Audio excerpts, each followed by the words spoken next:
Hello, hello. Well, hell, it took a minute to get started. The old Restream has changed up their look, and it took me a minute to figure out how to how to get going again. How's everybody doing tonight? Oh Lord, let's make sure we have a because they did change up their look on there. I want to make sure that everything is working fine. Make sure that you can see me. Woo! Make sure you can hear me. Give me a a thumbs up if you can hear me okay, and all that wonderful jazz. Oh, how are y'all doing tonight? Hey Keith. Hey Keith. Thanks again, Keith. It was great hanging out with you the other day. I appreciate the lunch. It was awesome. All right. You know, tonight is a neat little class. It's a great little class. So, not all the time do you need to have a big $300 sign or big $300 project and blah, blah, blah, where, if you're trying to sell things and stuff, you don't always have to have a big ticket item. Sometimes you need a smaller item that, 20 or 30 of a smaller item that sells, very, very well and routinely or something when it comes to projects and all. And I'm a big fan of game board projects and things like that when it comes to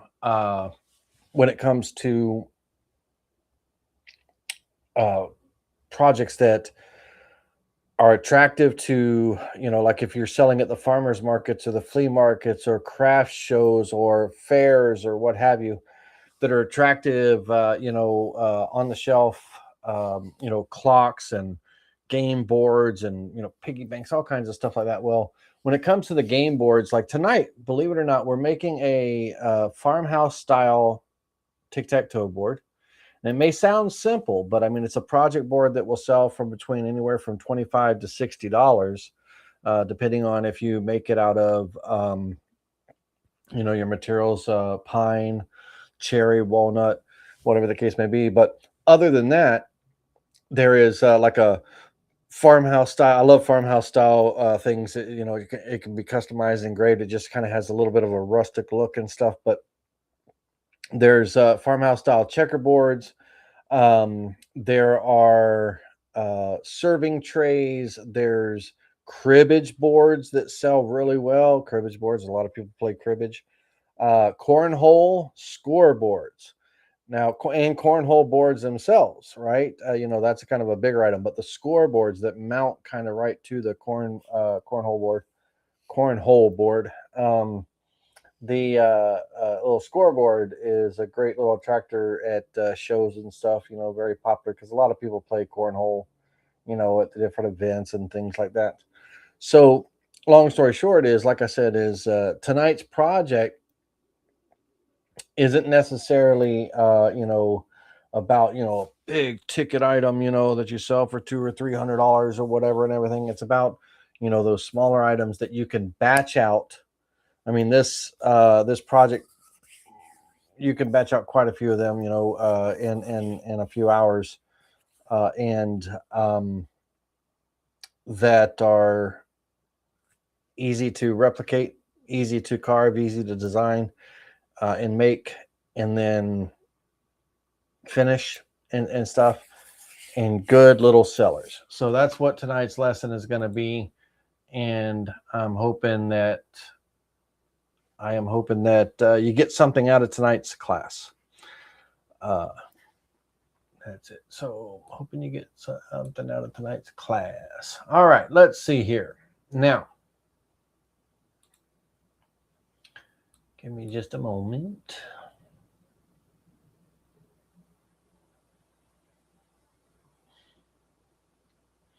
If I do well tonight, we should not go too far over an hour and a half.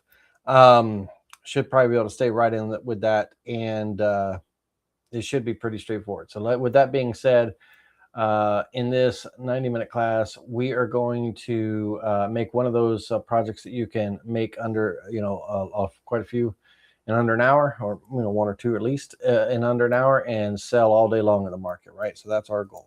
All right, now that being said, let me switch over. And tonight we're going to design it, toolpath it, and then see how much we could actually sell it for. That's our goal. I'm trying to find my, man, they switched it up just a little bit on they changed the user interface, and I'm having to reorientate myself. Okay, I want to share the entire screen. And share. There we go. All right. Now, I've already got a concept drawn out here. We're going to redraw it from scratch so you learn how to make it as well. But basically, the concept, I want to, some of you are visual in things, and I want to be able to, kind of give you a little bit of a visual idea. But in this, think of this inner area right here, kind of inside of this line, as being a lid. It's going to be a sliding lid, so the box can open up, so all your little X's and O's can store inside. The box is this one we're going to set up for a 12 by 12 by 1.5 inches thick. We're going to talk about the sliding mechanism for the little for the lid.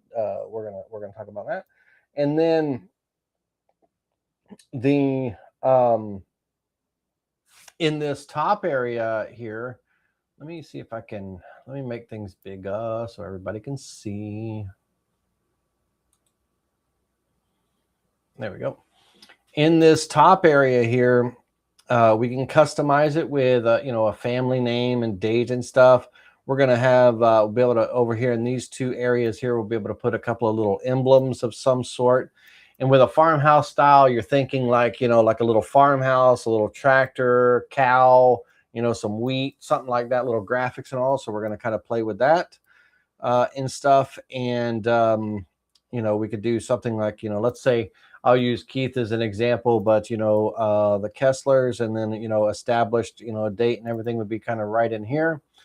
And then, of course, you have your gameplay area and your game pieces and stuff.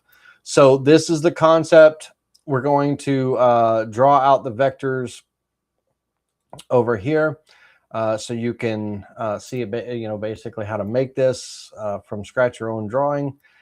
And then we'll probably, because Vectric doesn't show how undercuts look and everything, and you can't really do an undercut in Vectric, and you can't see like the little sliding dovetail area there.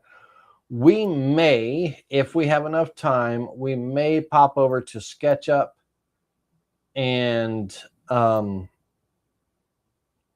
draw out this main board and show the sliding dovetail effect and all. Now, this is going to have like a little dovetail, a little sliding dovetail lid. And a lot of times, normally, it kind of goes straight through, so the lid can open up in either direction, and you can absolutely definitely do that. What I have is I have the lid sliding in one direction, and it slides up under, kind of locks up under on the side here. The in order for that to occur on the lid itself, we have to have the same dovetail angle for the cut, and the lid, depending on the lid, depending on the thickness of it all, I think our pockets are going to be like a 0.1, 0.2 inches deep. So so our lid is probably going to be probably 3/8 of an inch thick and all. The making the dovetail angle on the edges, that's going to be the trick. on the lid. No, on the box, no big deal, but on the lid itself, it is a big deal. And I'm going to show you how to lead in and lead out on a cut, so you can actually use the dovetail bit. And on mine, I have a jig that my lids, when I do dovetail lids, where the lid sits on top of my dovetail bit, literally comes in and lands on the let's call it the wasteboard, the bottom, the base of the jig, and it leads into the cut, cuts around, and then leads out of the cut. But it literally is kissing the top of that waste, or the jig surface. Now I keep calling it a wasteboard, but it's literally kissing the surface of that jig as it comes in. It comes in and it literally kisses that surface as it comes around. And the lid part is like two-sided taped, down, and you got to think of it, it's cutting that dovetail upside down. So the lid, when it gets popped off, it turns upside down and it slides into the grooves at that point. And I'll show you what I'm referring to and all that stuff. But you're going to learn all those little cool things tonight. So here we go. We're already 11 minutes in, and I've just been rambling on. All right. So the first thing we're going to do is we're going to go ahead and take our rectangle tool. This is a 12 by 12 by 1.5 inch thick sheet here, this particular board size. We have it on the job setup, have it just touching off on the material surface and starting in the bottom left corner. You can start from the center. You can start where, from anywhere you want to go and stuff. But I just have it starting in the bottom left corner. So the first thing we want to do is we want to draw a rectangle the entire perimeter of the 12 by 12. Now this can be, keep this in mind now, you could size this from, like 10 to 14 inches in size. It'd be a good size. So we're going 12. We're kind of like meeting in the middle, 12 inch. It's a perfect little travel size. It's great, for the family. It's fun for the kids, even for the adults, and it's a good little gambling piece. And for those of you that are visual, this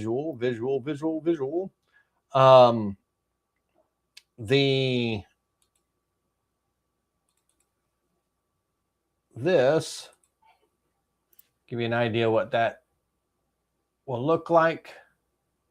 See that little and you see the the names here, and of course you can, we're gonna VCarve, but you can laser engrave those things. We're gonna do a little bit of a decorative border, not the little dots. We might be do the dots, I don't know, but anyhow, but you can laser engrave up here, or you can carve. We're gonna VCarve. We're not, we can do again, but the text, whatever we lay out, could be laser engraved too. So the graphic and everything got some graphics, but that's what we're making there. Now this is just looks in here, this is not a little box where the X's and O's can get stored inside.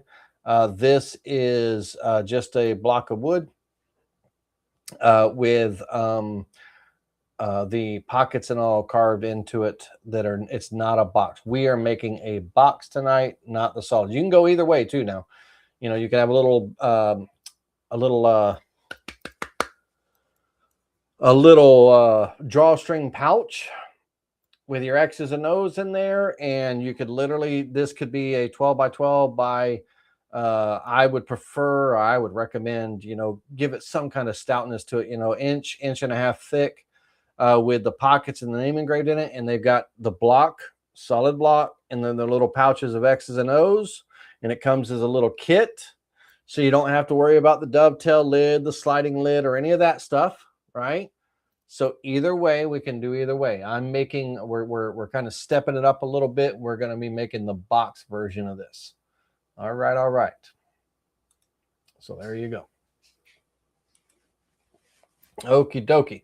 All right. So now we have the boundary here. We're going to create a 1 inch offset.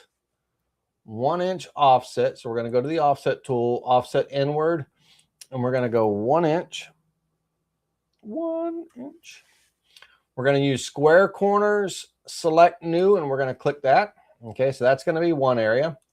Then we're going to come back and reselect this boundary, and we're going to offset inward again, but this time we're going to go 5/8, 0.625. And we're going to offset that inward. Now, this line, this vector here, this will end up being the vector that the dovetail bit comes in and does the undercut for the dovetail slot, for the sliding slot. And so we need on here, this bottom span right here, we need these sidelines to extend out, and we need this bottom span gone. So that's node editing. We come over here and we right click on this bottom span of that 6/8 offset, line. And we're going to delete that span, get rid of it. And then we're going to select both of the bottom nodes, and we're just going to drag, make sure you go straight, stay with your dotted line. And we're going to just drag right past the surface a little bit. So the dovetail will come in, it'll come around, out, down, and out. Okay, so that's going to be that. And we could probably depending on the diameter, most likely, like if you have the match fit dovetail bit system from Microjig and you've used that for making your wasteboard or something like that, or if you just have a 14 degree or 7 degree or whatever dovetail bit, whatever the diameter is, we want to make sure that this little line gets extended out in a way that because the bit's going to come down, it's going to be cutting on the inside of the line with a little offset, so it undercuts. And we want to just make sure that we're kind of starting off the board a little bit, so it comes into the cut and everything. Okay. And with this line, we also have to create room. Rumor has it. We got to create room for the lid to go in. So the material right here in this area, in the main pocket of our board, it can't, that wood right in between these lines can't be here, because that dovetail bit's going to come in and just cut a profile cut here. But we still need to remove all of this material. And then, of course, we remove the pocket where the X's and the O's are going to go and stuff. So we still need a rectangle here to represent the pocket that's got to get cleared out. So this line, now that we've got it past our point here, we copy and paste in place. And if you want to set up, let's do this the smart way. Let's set up layers. Let's organize this in a really nice way right from the get-go. So let's set up layers. So first layer is going to be our dovetail channel vector. The second layer is going to be our lid clearance cut. Let's call it a clearance cut. Lid clearance cut. That'll be all the material we remove so the lid can slide in. We'll have our inside pocket vector. And then we'll have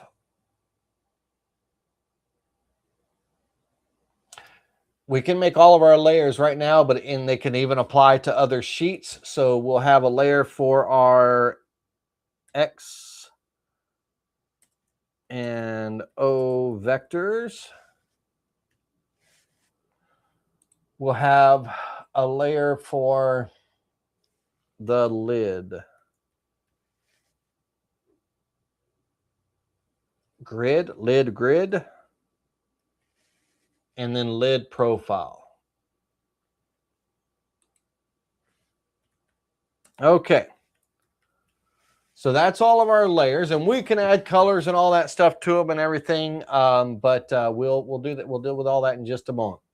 All right. So now we can take this vector and let's go ahead and copy it to the or move it to, move it to the layer for our dovetail channel vector. Move it to there, but then we're going to copy that to our lid clearance cut, the one that cuts out all the material there. And we're going to turn off all of the vectors except for that lid clearance cut for the moment, because we're going to take that vector and we're going to join with a straight line. And that creates a pocket, because we're doing a pocket, right? So we need a closed vector to do that pocket to clear all that area out, right? All right, cool beans. Okay, so now we can, let's give that color. So let's give that kind of a green. And then on our channel vector, we'll make that kind of a orange. Turn that off. And then our inside pocket, which we haven't drawn yet, we'll make that a blue. Okay. All right, let's go back to our layer 1 where kind of everything is here. And what we want to do with this 1 inch by 1 inch area here is we're going to move it down to the bottom here, just straight down, and snap it to the bottom right there. And what that's going to do, if I turn on the other two vectors, just the other vector, the channel and everything here, this area right here on our board is where our lid slides into, right? So the angle of our dovetail is going to be sliding up under here. Well, this area right here, which should be roughly maybe like 1 3/8, let's measure and see what it is. Vertical from here to here. Yeah, 1 3/8. This is our area for names, dates, cows, tractors, farm, whatever you want, whatever your little graphic is. That's our area up here and everything. And this is all, keep in mind now, this rectangle here, there's going to be another rectangle that's going to represent our lid. We'll drag everything over and all that stuff. So there's, matter of fact, let me do that right this second. Sheets, add another sheet, add a new sheet. And this will be our lid sheet. It's not going to be, the lid itself is not going to be 12 by 12, but we're going to draw it on a 12 by 12 area so we can cut it out and all that stuff. And then we'll copy the vectors to that sheet. But that's our lid sheet. Sheet 1 is kind of like the concept layout. That was the one I drew before the class. And then sheet 2, the one we're working on, is our, class working file. Okay, that's our sheets right now. All right. So we're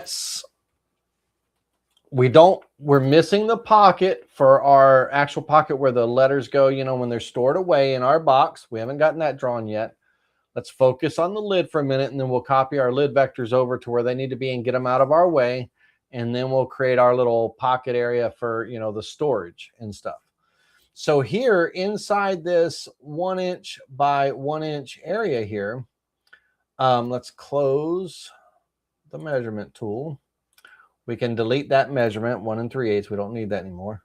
But here, this is kind of our working area. This is where we're going to make our little pockets for our X's and O's. Here is a quick and easy way to do it, but we're making a grid, so you can do it whatever way you're comfortable with. But I like the walls of the grid to be 3/8 of an inch and everything. And with that being said, we select this rectangle and we offset inward 0.375, and we want, too many decimals, and we want sharp corners, create new, and we're going to create that vector. Okay. Then we're going to draw one rectangle that is 3/8, 0.375 inches wide. And then this inside to inside here is 9 1/4. That's fine. And then we're going to hold down our control key on the keyboard and we're going to drag out 1, 2, 3 additional rectangles here. Okay. Now, these 2 rectangles, we're going to hit the number 9 or the number 0 on the keyboard, and we're going to rotate them horizontally. And for right now, we'll just move them up here. We'll put them in place in just a second. Let me show you how easy this is. We're going to take these 2 rectangles here, select them first, the vertical ones. We're going to hold down our shift key and select our inside perimeter there. And we're going to go to the alignment tool, inside last vector, and we want to space them horizontally. Okay. Left to right, horizontally. We want to space them horizontally. Then we're going to select these 2 horizontal laying vectors and that inside perimeter. We want to center them, and then we want to space them vertically. Okay. Now we're going to select these vectors, and I select them by quickly by drawing my mouse from right to left, bottom to top. Select them that way. And then we're going to put our mouse right on one of the pink lines and click one more time to get into transform mode, or we could go to transform mode icon over here, either one.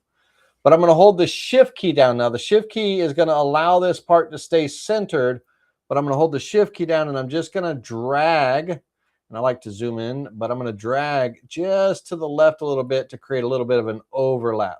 And if I hold the shift key, it does the same thing on the right side. Same thing here. I'm going to draw from right to left, or drag my mouse from right to left with the mouse button held down to select these 2. Single click on the line.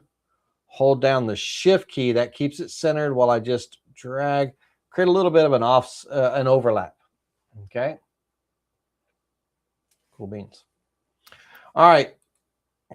Now, to create our grid area and our individual pockets and stuff, we can select this, and I'm going to show you a different way to do this. You don't have to do it this way. There's multiple ways to get this done, but I'm going to show you another way as well too. So we just take our scissors and we're literally just cutting. And what we're doing is, when we do that, we're kind of creating those individual squares, right? Now, this is just one of a couple of ways to accomplish this. And I'm going to show you the second way right now. Oh, my nose itches. Hold on a minute. Okay.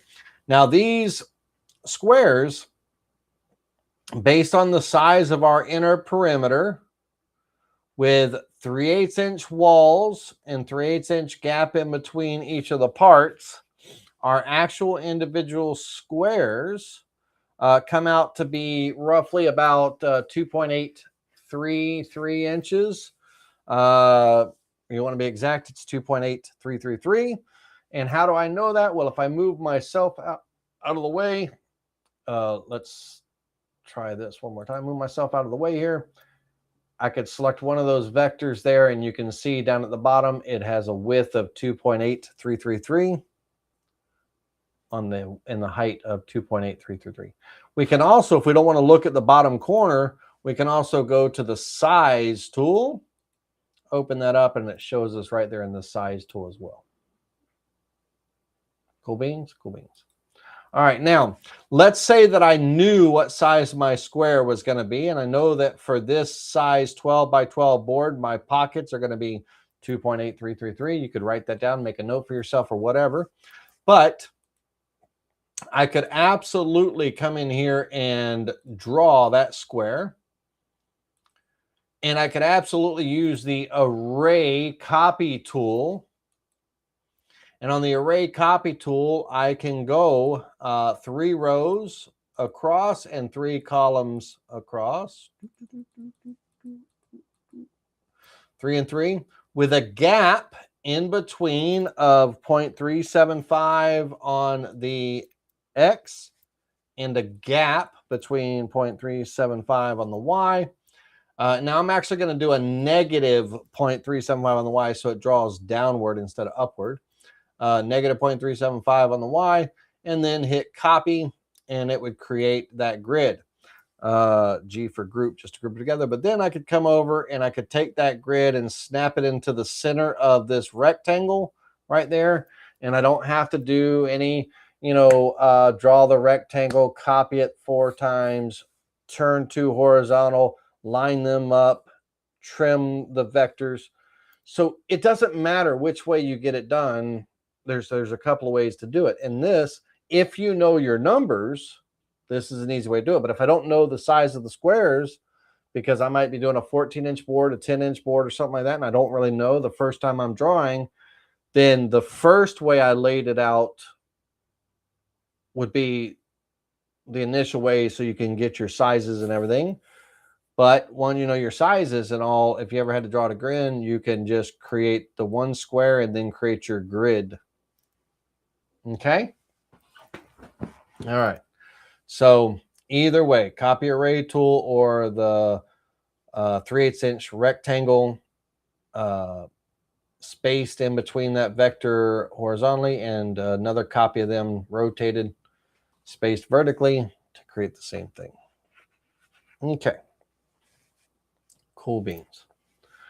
All right. So now in the upper area here, somewhere in the middle, and we'll recenter this rectangle I'm drawing and all, but somewhere we're going to have text, most likely, right? In this farmhouse style box, we're going to have text. And so I'm going to center this, align left to right up here. There we go. And that's going to be my area for my text. That means that these 2 areas over here and here would be for our little graphic, right? And the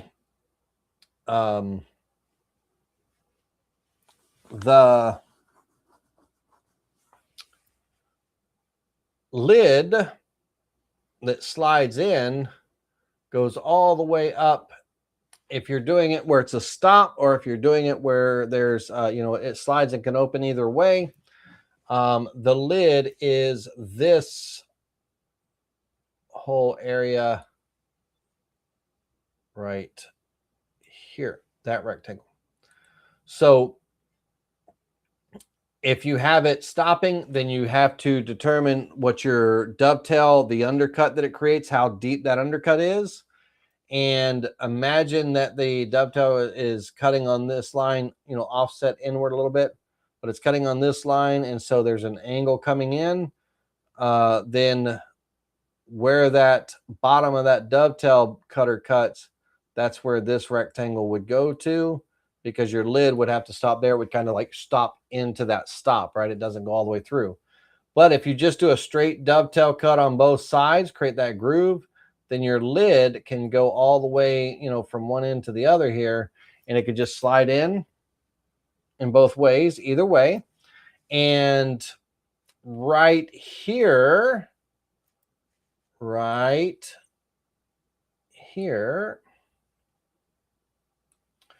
and I want to do a 3 millimeter. So 3 millimeter times I equals 0.118 diameter circle. Let's do a 6 millimeter. That's a little bit too small. Let's go 6. Let's try that again. I did a 0.3.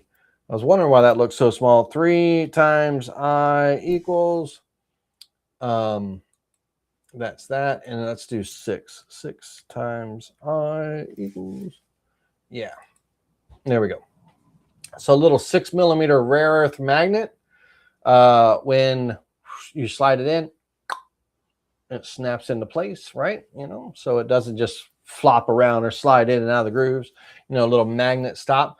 You could even put one down here, but not as much room. You know, it's either way, right? Whatever you want. We'll do just the one magnet at the top. So we'll leave that one out. Just that. So now that magnet's going to be centered, and I'll show you on Amazon the 6mm magnets that I get that I would recommend. But we want to center this, align left to right on the material, and we want to make sure that we're centered here. So I typically just draw a line from here to here. What that does is that line has a built-in center point.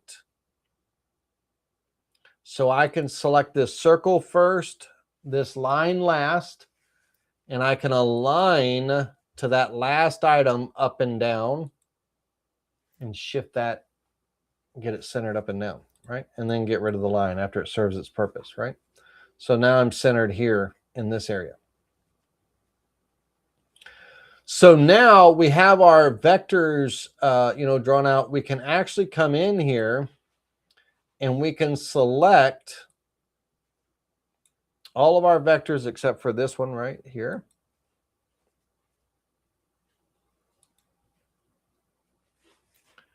And we can copy to or move to whatever you want. But we need to copy to the, I'm going to do move to the lid sheet. Okay, so that moves them up there.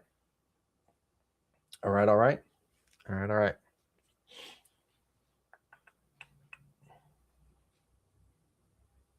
Awesome, awesome. And I'm missing a rectangle that needs to move to, there you go. That's my profile cut out. All right, so that is all of our vectors for our lid pockets. We'll do that now. Now in here, we're going to node edit. We'll do the sliding through. So cut the vector or delete the span. Sorry, right there. Take this, drag straight up, select both of those lines. I'm dragging them both at the same time, just past there. That'll be our dovetail cuts. And now we need to create the pocket area for the storage, right? The storage. So here, we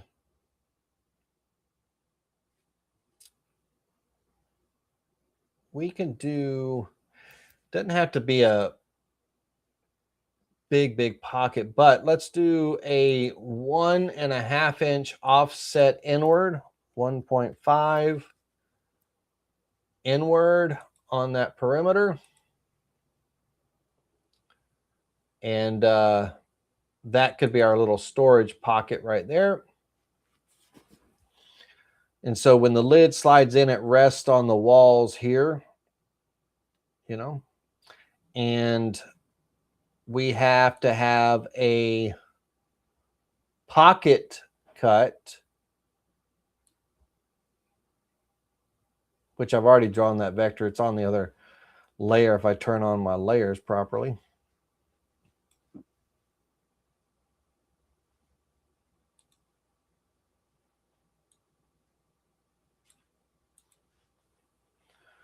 All right, let's take a look at this in Toolpath scenarios so we can see what we've gotten so far. So our lid is either going to be, you know, 1/4 or 3/8 inch, depending on how deep you make your X and O pockets where the letters drop in, you know. If my letters were 1/4 inch thick, my pockets could be 1/4 inch thick, or my letters could stick up over the pockets. Doesn't matter. My pocket could be 0.1 or 0.2 inches deep. So my lid can either be a 1/4 inch thick lid or a 3/8 inch thick lid. I am going to go for a 3/8. 1/2 inch is just a little bit overkill, right? So I'm going to go for a 3/8 inch lid. And if you don't, it's like, I don't have a planer. I can't, run my, I can't make, I can't run, boards through and make 3/8 inch boards to clamp on the CNC table to cut the pocket and all. You don't have to. You can do surface planing on your CNC, right? So you can mill down and create the thickness board that you need for your lids and all. This is only a little 12 by 12 area and everything. So we'll cover all of those scenarios for all those use case scenarios. What we have to make it easy for anyone that doesn't have a whole lot of tools at their disposal. All right, so here our block is 1.5 inches thick, 12 by 12. Okay, so we're going to have a pocket cut here. In the pocket cut, this first pocket is going to be the side, the thickness of our lid. Okay, so in this case for me, 3/8 of an inch, so 0.375. I'm going to use a 1/4 inch end mill, and we can do this in however many passes your machine can handle. Right now, mine set up for 3 passes. I could do it in 2, could do it in 1, whatever you want. But we're just going to, nice clean cuts is what you want to go for, right? And we're going to do a raster cut with and you could do an offset too as well, but I'm going to do an offset raster cut with a profile pass last. And I'm going to cut vertically, horizontally, whatever you want to do, but since I'm going off the board here, I'm going to change that to a 90 degrees so it cuts 90 degrees. All right, we're going to calculate that. This will be our lid clearance cut. And what that's going to do is that's going to remove that inner area. Let me turn down the simulation quality real quick so we can go through this pretty quickly.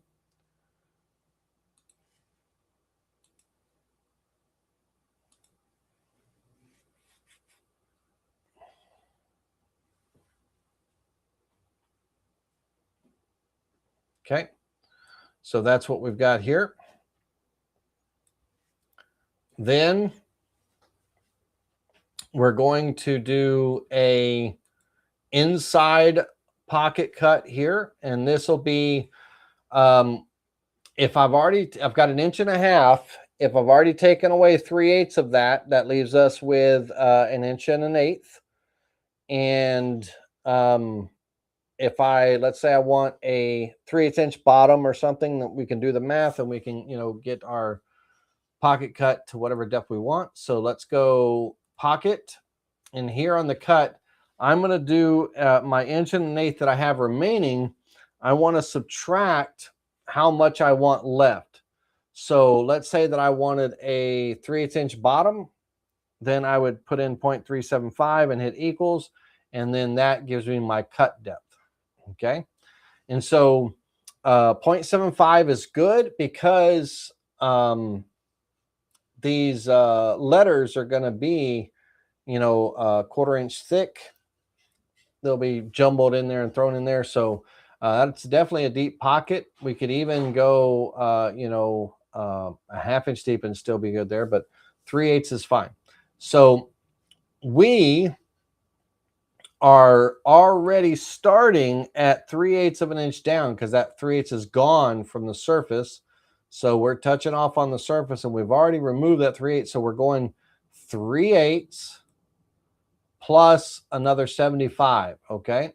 So this will be our inside storage pocket. Let me know if y'all are following along. If I'm going too fast, let me know. Also, throw some comments in the chat. Let's see what's happening. You know, interact with me. Ask questions if you have questions. Let's calculate this. Let me put in here 0.25 em.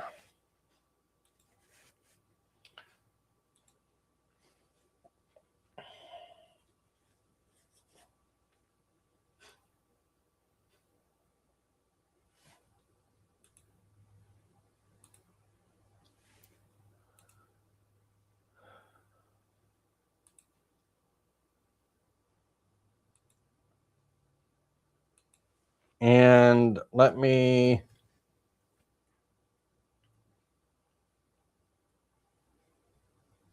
see here.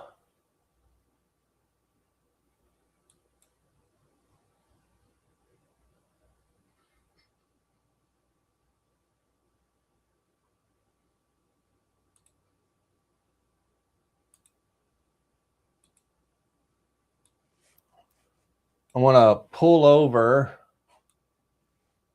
maybe. I want to pull over a tab and let's go here. So these are the magnets that I have, that I get, and they are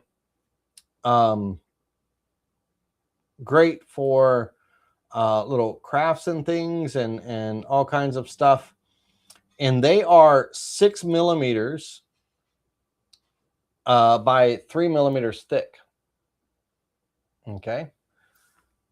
Yes, David, you can use, yes.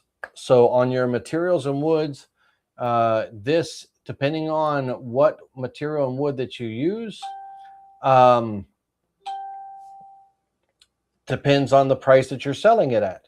So pine, maple, walnut, cherry, whatever, right? So absolutely. And of course, you know, your pine will be a lower price. And then as you start stepping up into maple and cherry and walnut, you know, you get into premium prices. And you can price this absolutely between $25 and $60 for this, depending on the material that you're using and the, you know, and everything. Now, on these magnets, again, there's 200 of them, right? In this little particular part here. I'm going to throw the link for you in there, but they're 6 millimeters by 3 millimeters thick, and they're great little magnets for projects like this and everything and all. So the link is in the chat right now. There you go. All right, so that's the magnets that we use, or that I use. Okay. So this so far is what our bottom is, you know, our base is going to look like. Okay. Now, the dovetail cut, imagine, if you will, that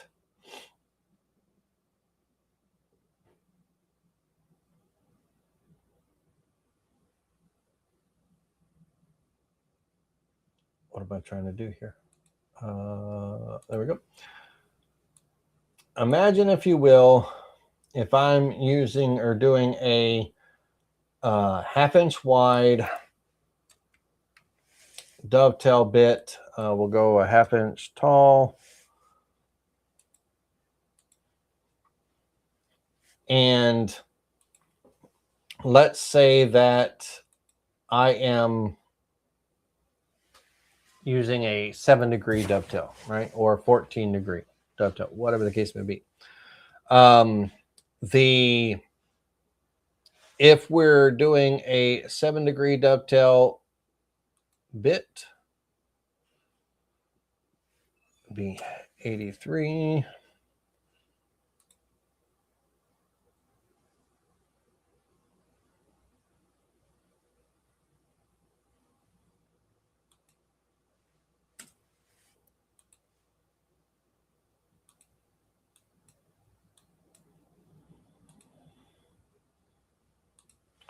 Or if we're using a 14 degree,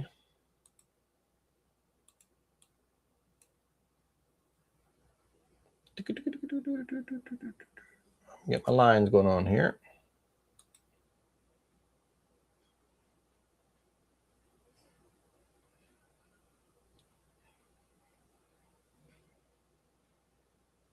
Going the wrong way.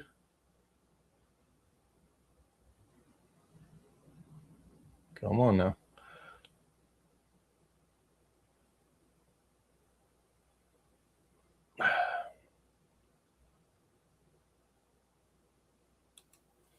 $76 and 14 is 90, right? Oh, did I snap to the bottom? There we go.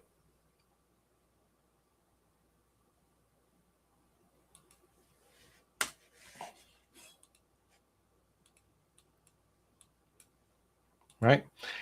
Either way, I'm a fan of the 14 degree because it just gives a little bit more of a hook for, you know, the lid and all that. But imagine, if you will, let's take this over here. Oh, Lord have mercy. Don't do that.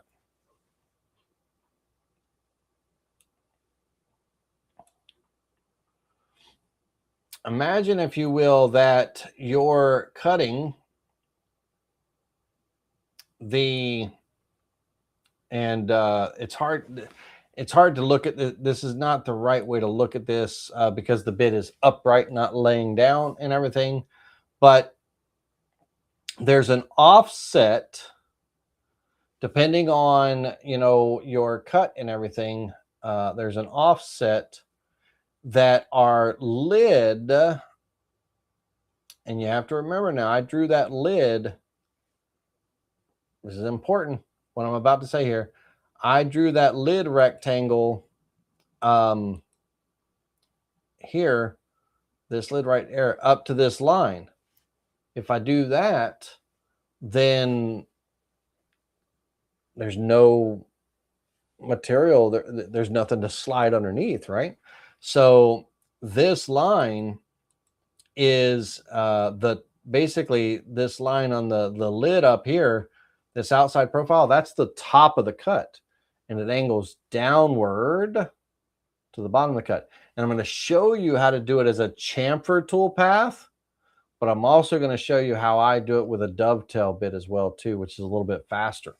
So you're going to see that both ways.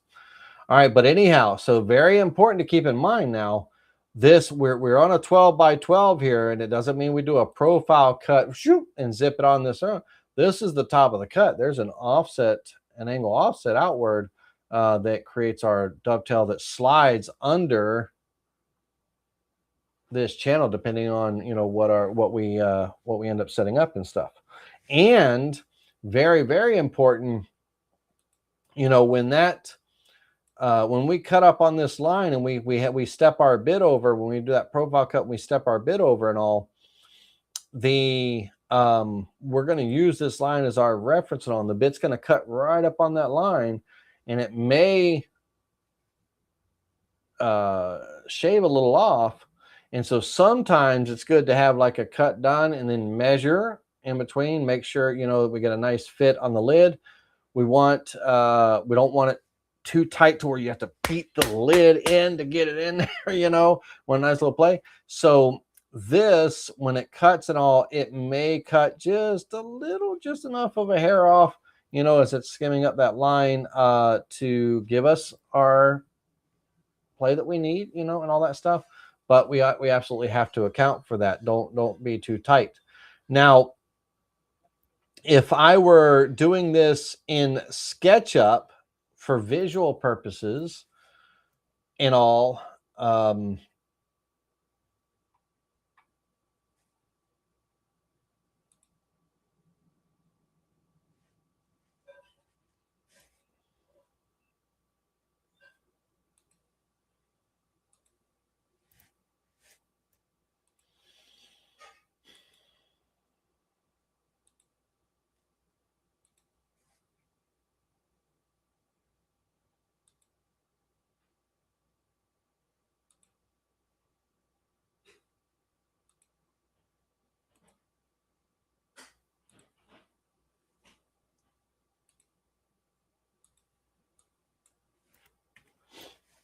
Bear with me a second, you guys. All right. If I were doing this in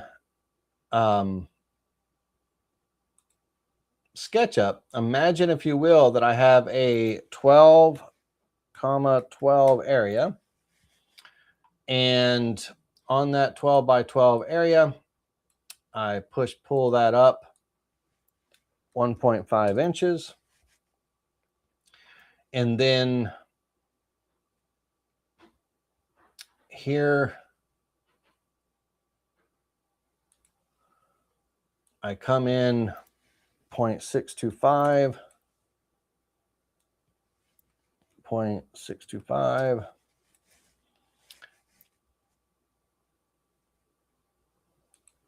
And I'll draw a line here. Draw a line here. Pull this down 3/8, 0.375. We'll use the offset tool, and just to simulate,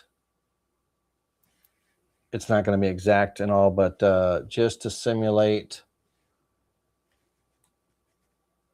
that pocket in there. And then now the dovetail cut, right?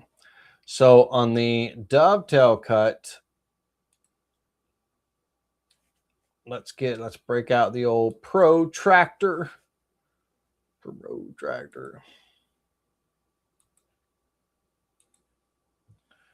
And let's go 14 degrees.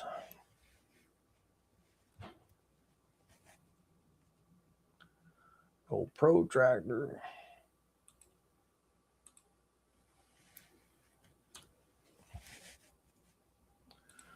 Take our line there.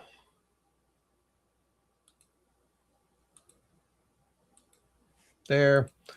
And then we can pull this 12 inches. Create that, pull this 12 inches. And so let's turn off the guides, or delete the guides, should I say.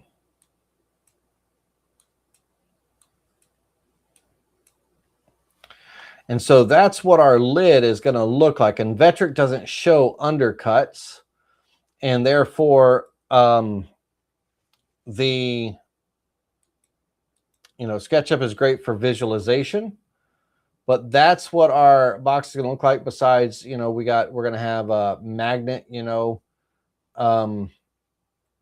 over here. And so that being said, if we were doing a 14-degree undercut, the lid from here, the inside of this bottom of this dovetail cut, 14-degree cut, from there to here is 10 and 15/16 inches long.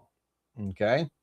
So from there to there, 10 and 15/16 inches. So that's what our lid finished size needs to be. Maybe a little less, a few thousandths less or whatever, sanding or whatever for a nice fit so it slides in and out, right?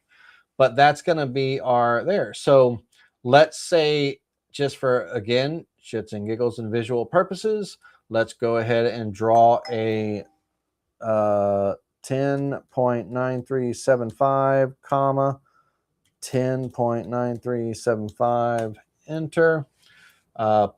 Pull this up 3/8 of an inch, 0.375.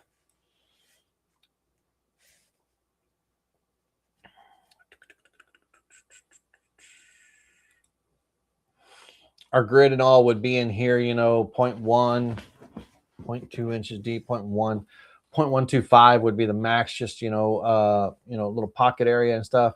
Now, if you want to go deeper, if you want your lid thicker, 1/2-inch thick lid, you can do that. Deeper pockets, all that's doable, right? So if this gets deeper, because it's 1.5 inches thick, if you want, instead of going 3/8, you want to go another you know, 1/8 of an inch, go a 1/2 inch deep, and make your lid a 1/2 inch so you can go, you know, halfway down with a 1/4 inch pocket for, you know, your little X's and O's to drop into. Fine. You do you, boo, right? And whatever you want to do. This is all subject to your design desires, right? You can do whatever you want. I'm just giving you the concept. Now we're going to do a 14-degree protractor.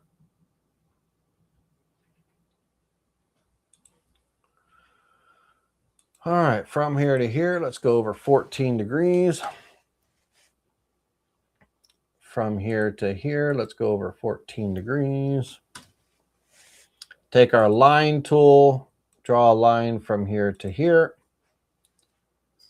Draw a line from here to here. Push, pull.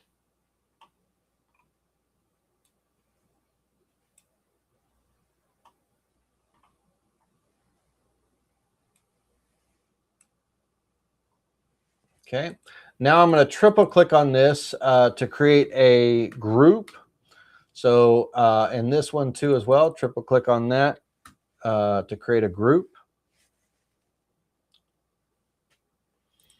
But now I can take this and move this,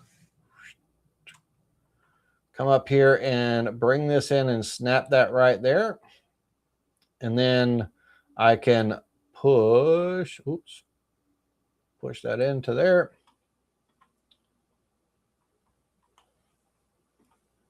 And of course, this push pull, or let me push pull. This lid actually runs out to there. And so visually, this is what our, you know, box will look like, and you can slide the lid out to open up to get to the parts, but it's going to be a sliding dovetail. And it's important that we have a nice fit. So when we cut, when that dovetail bit comes and cuts on this side of the vector and that side of the vector, that our lid has the same angle cut, so it fits in there, right? Fits in that undercut and everything. This undercut right here. So 10 and 15/16 is the size that we need. Right. Okay. You with me on that so far? So that's kind of the concept drawing with the sliding dovetail lid. And then there'd be a little magnet hole up here, so when it snaps in, all that wonderful jazz. Okay, so that's what we're shooting for. That's what we're doing in Vectric. So let's go back over here. All right, so let's get rid of this and everything. And the where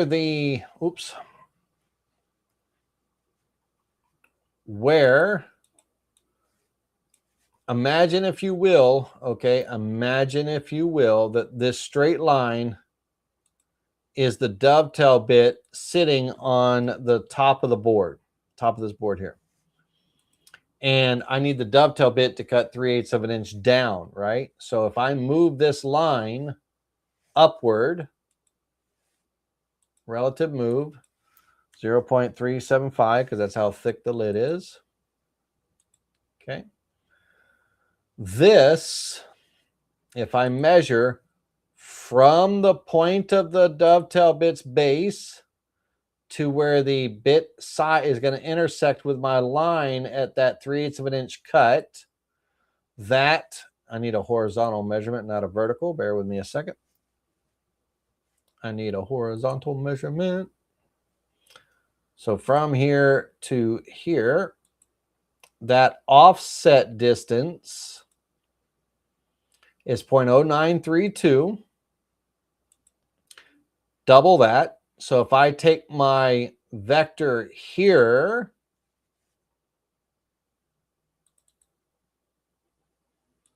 this profile cut that, that lid outline that I have there, that's up to this line here.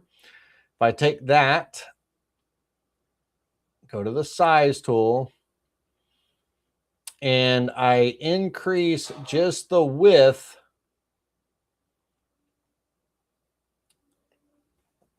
by that 0.0932 times 2, right?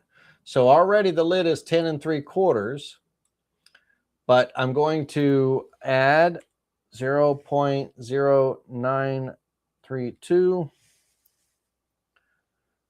and then do that again, add 0.03 or 0.932, and I should be close to that 9375. I'm at 9364. So the SketchUp rounds up, right? And let me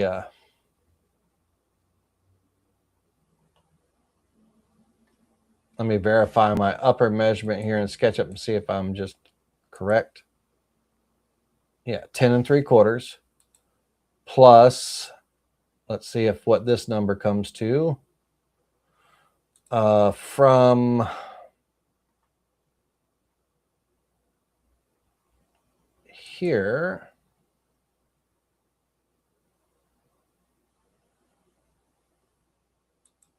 Is 1/16.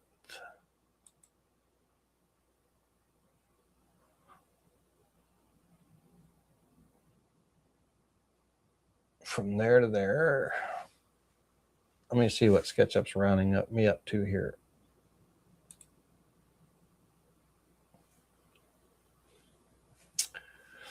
Yeah, it's just a little heavy of 1/16.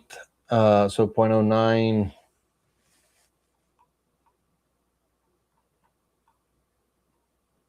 That's why you got to be mindful of SketchUp sometimes.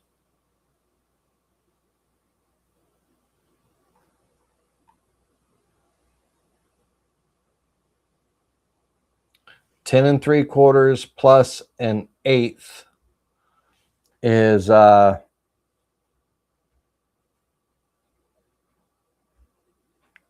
3/4 plus 1/8 is 10 15/16, right?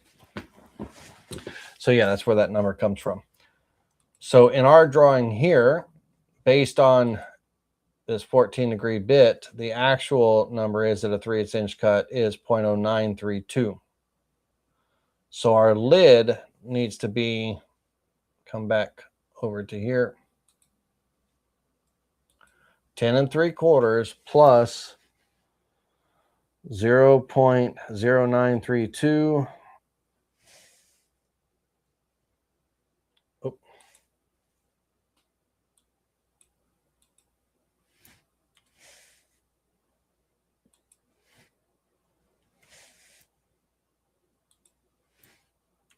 Plus 0.932.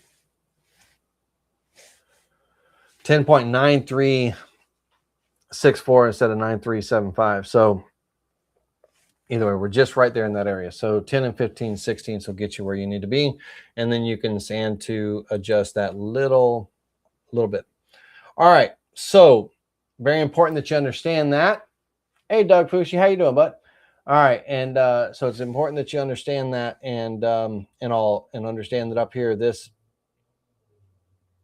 is just the inside cut, not the with the angle. We'll do that when we do the chamfer. You'll see the difference here in just a minute. All right. So in here on our main layout,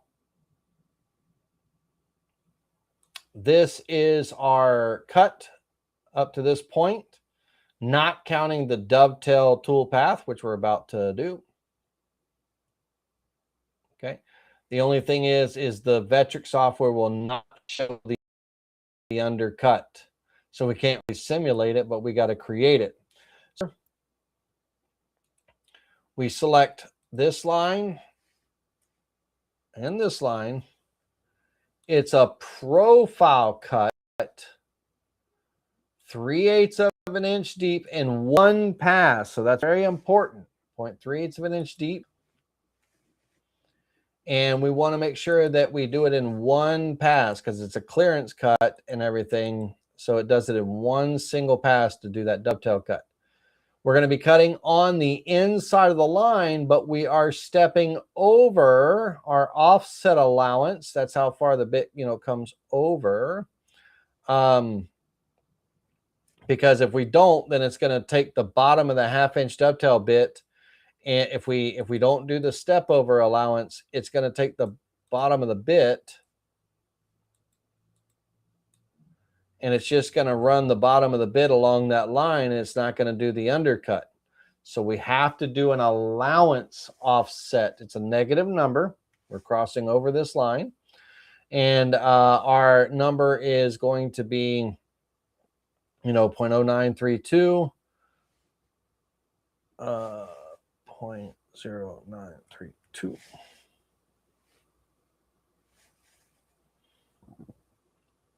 And then we'll calculate that. Now, what's important? Oh, goofball. Hold on a minute. It would help if I make sure you got the right vector selected when you do that.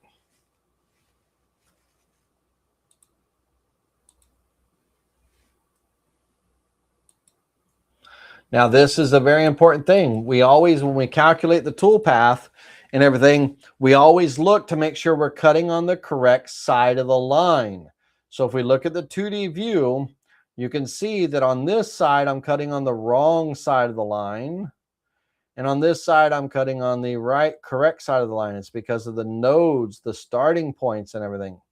So this needs to be over here.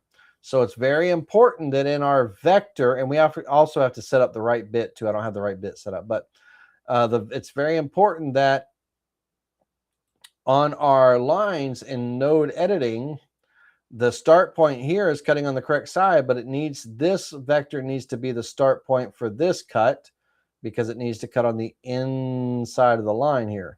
Now, let's go in and actually select the correct bit. I don't know why I didn't in a minute ago, but our dovetail bit, and it's going to be a 1/2 inch diameter.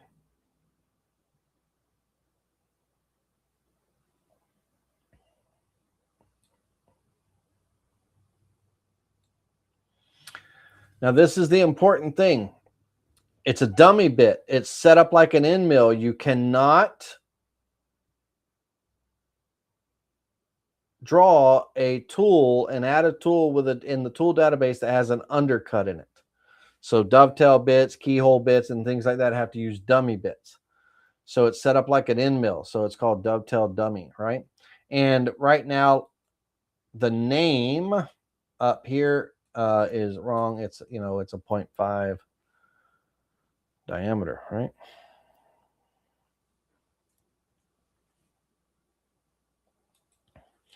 All right, so when that cuts, when that calculates and everything, if we go into solid view, it's going to make me use a positive number on this one for some reason.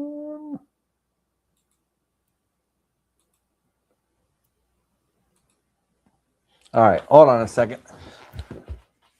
What you doing there, Hoss? What you doing?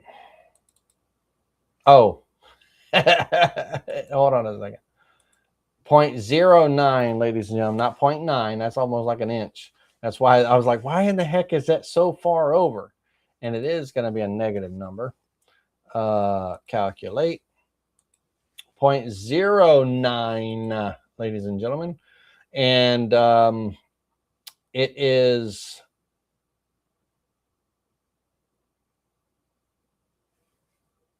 cutting on the wrong side of the line. Give me a second. Let me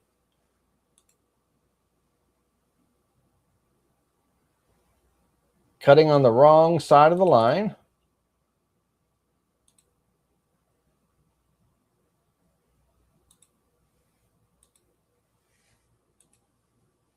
There we go. And if we go into solid view, this is the undercut area right here where the bit's going to be cutting. So when this bit comes in and cuts at that 3/8 of an inch deep, that's where it's going to be intersecting here. You know, so that's the undercut area. And that toolpath is our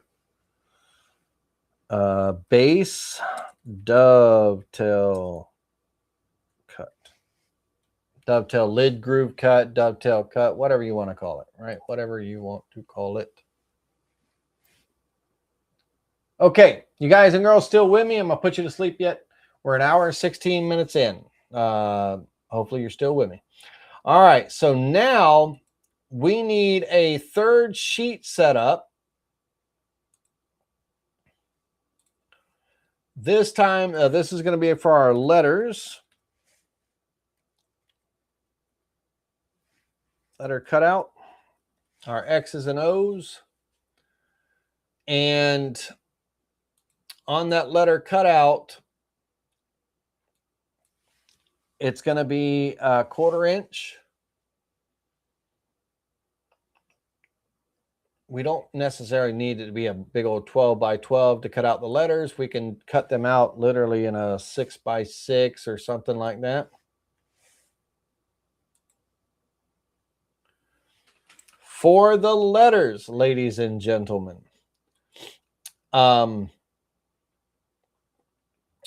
the letters, I would recommend a bold square type font. In this case, I'm using like a Tahoma bold for your X's and O's.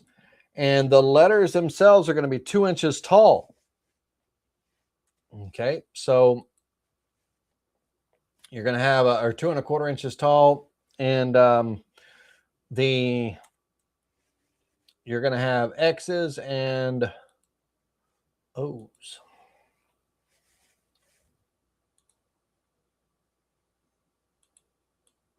Now, I might say, I don't think maybe a 6 by 6 is too small. Let's go back and refix that. Let her cut out. We'll go back for right now. We'll go back to the 12 by 12 by 1/4 inch. And then when we nest the parts and all, then we'll come back to that. Now, on here, you're going to have 5 and 5 of your letters, 5 X's and 5 O's for your letters. But if you want extras and if you're worried about losing, make 6 and 6, right? Whatever you want. But typically 5 and 5. So we're going to hold down the control key. 2, 3, 4, 5. 1, 2, 3, 4, 5. 1, 2, 3, 4, 5. Whatever you want, right? 6 and 6. Doesn't matter. We want to break these up. So I'm just going to convert them to a vector. So that way they're individual lines and all. I don't want them to be a font because I'm about to do a chamfer cut on them. I don't want them as a font. I want them as a vector. But before the chamfer cut takes place, I am going to nest these. Now, if you want them to follow a certain grain pattern, you want the grain a certain way, or if it doesn't matter, you know, which way the grain goes, then you can just use the regular nesting tool. I want to stay away from the edges of my board. I'll stay away from the edges of the board by 1/8 of an inch. I'm going to give myself a little bit of room for the chamfer cut, the light little chamfer cut and stuff. even though it's not going to interfere with anything. So I want to give myself about a 1/16 of an inch clearance.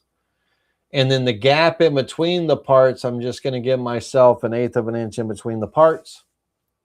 Too many decimals. And I'll allow the parts to rotate for best fit up to in 15-degree increments or whatever increments you want. And then when we preview that, it'll organize those. So again, you can probably batch out quite a few of your letters out of a 12 by 12. We don't need to be, that much. But just know that, when you nest this way, then your letters, the grain's going to run in different, patterns and all. And that's not a bad thing necessarily. It kind of gives it a little bit of character and stuff. Not everything has to be so uniform and all. These are not structural by any means or anything. So they're not, it doesn't matter which way the grain's running. Okay. Now, the chamfer cut, the purpose of the chamfer cut is to soften the edges a little bit with a V-bit. We're going to chamfer the edges and just break the edges a very small amount before the cutout, kind of soften the edges and all that stuff on the top part. Now, this is a completely unnecessary step if you don't want to do this at all, but I'm going to teach you how to do it anyway. Here, when we select the vectors, it's very important that you know that when you're in the chamfer toolpath, these little arrows, the arrowheads are pointing towards the deepest part of the cut. And so these arrowheads are all facing the wrong way right now. And depending on, what I'm doing up here, I'm going to use just a normal 60-degree V-bit. 1/4 inch 60-degree V-bit. And I'm going to cut down I'm literally just breaking the edge, right? So, a 16th, 0.07, whatever. I'm just going to break the edge off a little bit. And the arrows are pointing in the wrong direction. They need to be pointing towards the line, not away from the line. So here, one, they are correct. They're on the inside. That's what I want. If they were outside, they would be wrong. Okay. So I want to be inside, but I need to be sloping upward, meaning that from the edge of the cut, sloping upward inside here. I'm breaking this corner right here. Okay. So we want to make sure that the lines are all pointing, or the arrows are all pointing towards the line correctly. Now, what this is going to do on the letters here, it's going to create a little bit of a chamfer. Okay. A little bit of a chamfer. Now, when I run the profile cut, and on the profile cut, my goofy butt didn't put enough room in between. Did I put enough room? Let me see here. I'm using an 1/8 inch end mill. The reason why I'm using an 1/8 inch end mill is to get the smallest radius possible. I could use a 16th inch end mill. If you don't have a 16th of an inch end mill in your arsenal of tools, you should have one.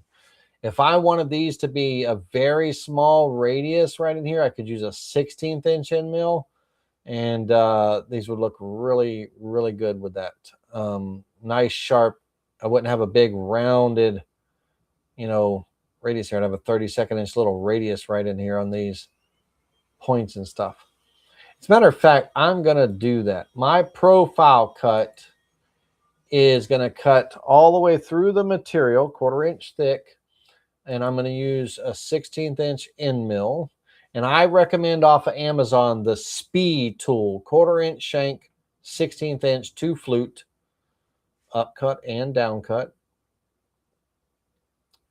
Get them both. Speed tool.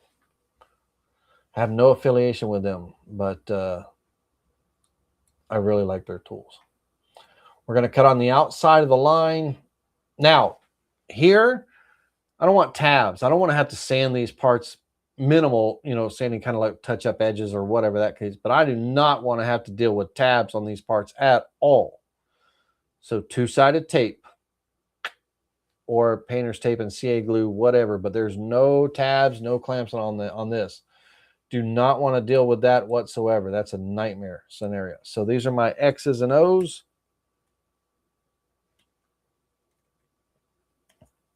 X and O.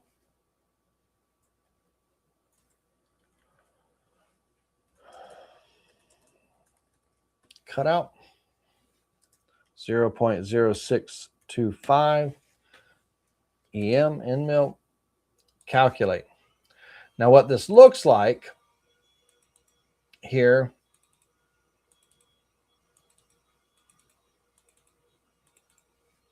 is that little chamfer cut just breaks those edges on those letters, and that's 0.07 inches deep. That's over half the depth of the 1/4 inch part, right? That's a lie. It's 1/4 inch part, 0.07. It's 1/4, and so it's over a fourth of the edges. If I just wanted to break the edges, that chamfer cut could literally be, I mean, like a 30-second if you want. 03125. Calculate, reset the preview, the visible toolpath, and it's literally just breaking the edge of those there. Now, on this case, in this scenario, really quickly, right now you're seeing kind of a pixelated view. I'm going to turn up the preview simulation.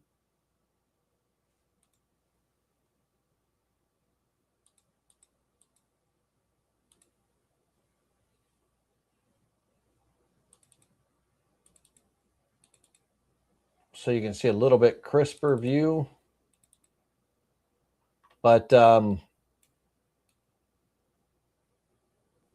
a 32nd inch, you know, just breaking those edges, just softening them up a little bit, right? That's all it's doing.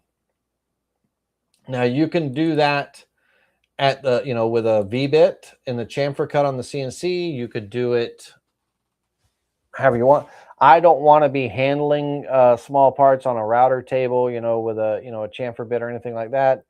It's not worth my time or my fingers and all that. So while these are stuck down on the board, to be able to run a little V cut around, a little chamfer cut with a V bit to kind of break the edges and all, I'm happy with. So you can make that chamfer as deep as you want. Don't go too deep, but you know, this is a 32nd. You saw a minute ago a 16th.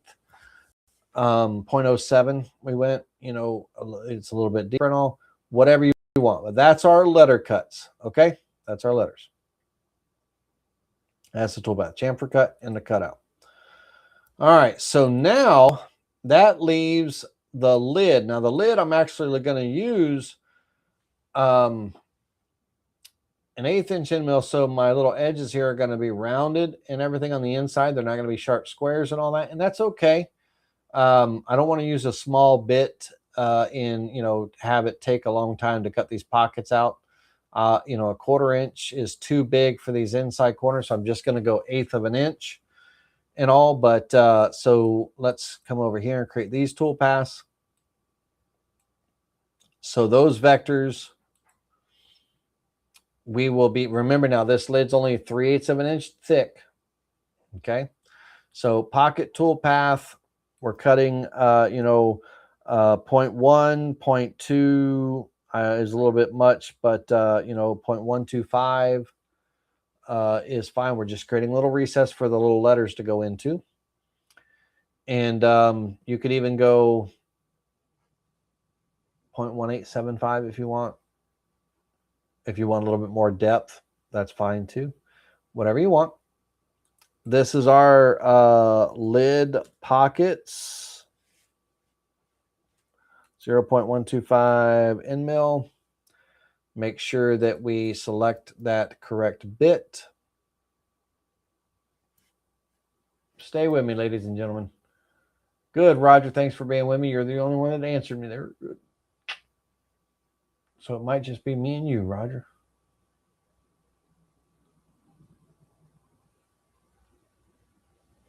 The 1/8 inch end mill. Roger, it might just be me and you, buddy. Because right now, according to Restream, there's nobody watching unless Restream is messed up and it's not viewing. It could be just me and you, buddy, bro. All right, so when we calculate this cut, now first of all, let's go into the sheet and set up the sheet properly. The lid sheet is 3/8 of an inch thick, 0.375. Now, again, if you don't have a way of making a board 3/8 of an inch thick to put on the table, you could put a 3/4 board on there, a 1/2 inch board, whatever you got, and you could surface off, use two-sided tape. It's only a 12 by 12, two-sided tape to hold it down so there's no clamps in the way, and you could surface off that whatever you need to make the lid the thickness that you need it to be. Surface off all the excess waste, and then do your cuts, your pocket cuts. If you didn't want to use two-sided tape and then make your board slightly bigger than the 12 by 12 area. Make it, whatever, 13 or 14. So you can have clamps on the outside and then just work in that 12 by 12 area on the inside. Pocket away and get rid of all the waste. And that way your lid ends up being, in this case, 3/8 of an inch thick. Hey, Kevin, how you doing, buddy?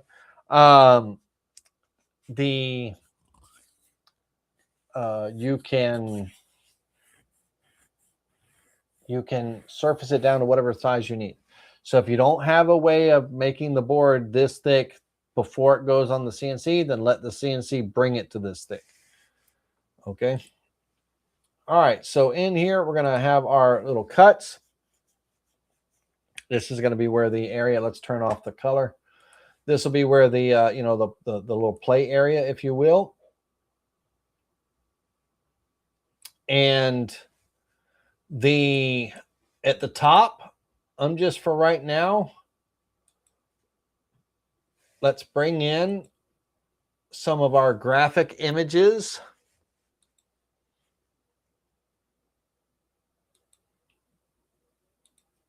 I wonder if it'll let me bring them all in. No, it's only going to let me bring in one at a time, of course.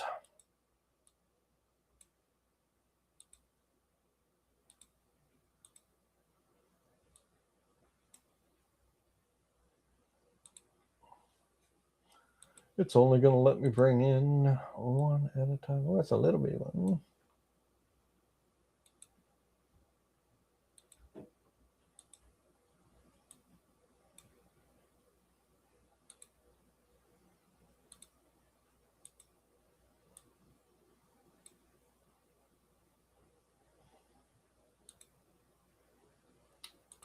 Almost there. One more.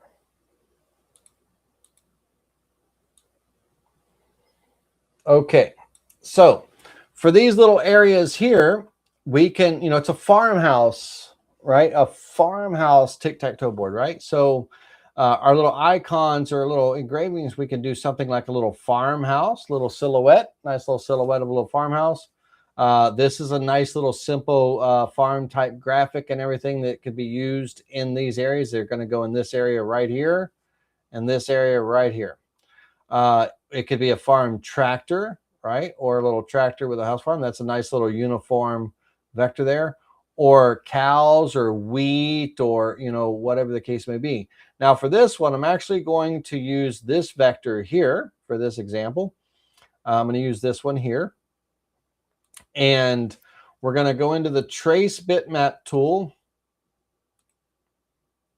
We're going to turn the fading off. I'm going to bring this graphic threshold up to 0.75. I'm going to use the default corner fit. The noise filter, there's not a whole lot of noise in here. but I'll turn it up to like a 3. I'm going to preview, apply, and close. And then I'm going to ungroup the vectors because I want to get rid of a little piece of trash down here. I'm going to reselect these and group them back, but this is going to be the graphic. So I'm going to do this here. And remember, this is a 1 3/8 inch area there. It looks small on the screen, but it's a 1 3/8 inch area. So pretty decent size area. And we're just making a small graphic. Now, here's the thing.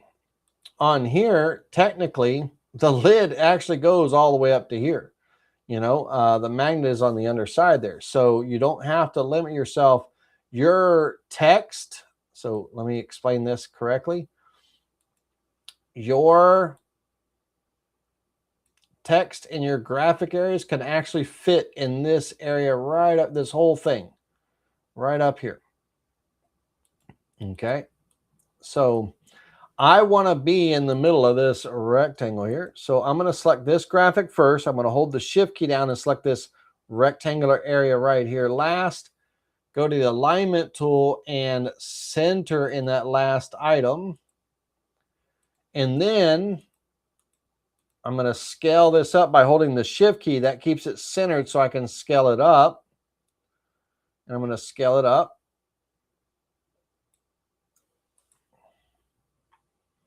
And then I'm going to mirror to the other side. Create a mirrored copy, flip about job center, flip horizontally. So they're facing inward like that. Now, in here, if you wanted to put a little something in the ribbon, whatever. It could be a number, it could be a date, it could be a little farmhouse, it could be whatever, not farmhouse, but it could be the words, it could be whatever you want, right? You can customize this any way that you want. And now let's talk about customization really quickly, okay? This is very important.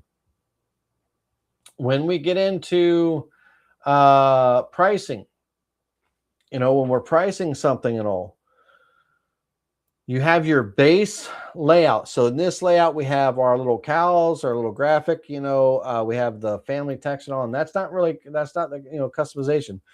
We have this basic here, and it could be a generic thing, and you can have them,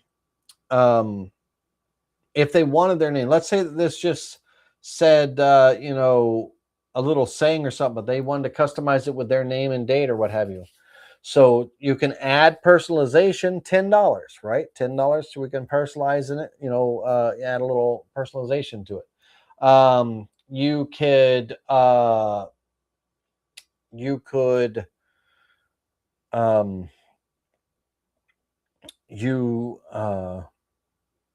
could add a little something like, you know, right now our banners are going to be empty there. If they say, oh, could we put a little something there, you know, whatever, you can add to that. Now you could bundle this up with like a farmhouse checkerboard table, right? You know, you could bundle it with checkers and stuff like that. You know, combine the prices and discount. If you wanted to paint the grid for whatever reason, that customization and everything, it gives it a premium look or what have you. You could do that as well. Whatever you want to do, right? So right now we're just doing a simple stain, kind of a little rustic stain or whatever to give it a little bit of an aged look, and nothing too much major there. Now this circle is on the bottom side, you know, a little 3mm hole. It's kind of on the back side of this lid, so we'll just leave that there for now. But our text, let's move that out of the way for a second. Our text would be engraved in here. So let's say that we did and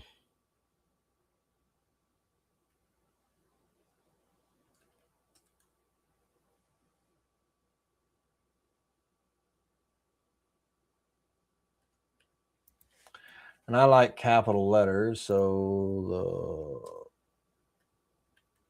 the Rogers, right? And I just said I like capital letters, and I just typed in all lowercase. There we go. That's good. And again, to for those of you that are visual and just now joining us and everything, this is our look here, and notice that I like capital letters. They did lowercase and everything. When I say they, that's you know, the design here. AI, gotta love AI. All right, so let's do the Lord of mercy.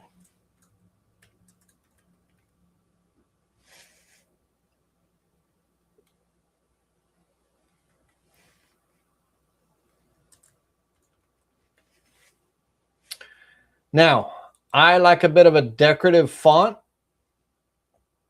and the letters down here, by the way, are down here. Now, notice when I type this up, can't get it to fit, right? It's so big and all that stuff. And then if I go to size it down and everything, you know, I'm not really, I'm kind of playing around with this, and I'm going to either, size it down, or I'm going to stretch it somehow, or whatever the case may be. Well, we have another cool tool inside of our text tool here.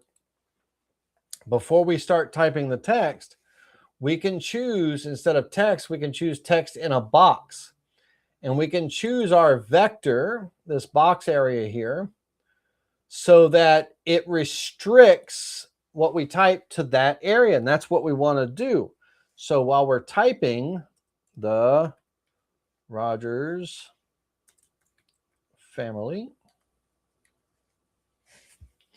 or you could do it, that particular font is all capitals anyway. You could do it in regular, fonts if you want, whatever you want. In my case, I want the Milk Store Clean, not that one.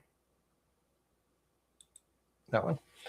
And so we're going to have that. Oops. And now we could have wide margins, normal margins, or no margins. In this case, I want no margins. I want to go kind of edge to edge here. There. And then in our next line, we're going to, for me, I'm going to put a dash EST. I'll use a different font for this. So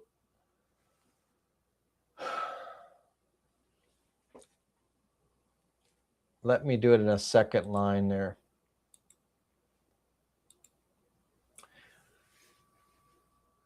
Dash EST, and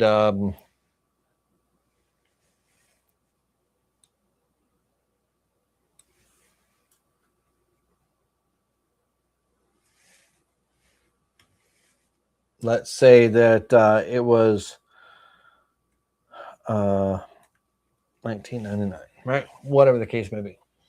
Now I'm going to change the font up on this one. I want this font to be a little bit more, a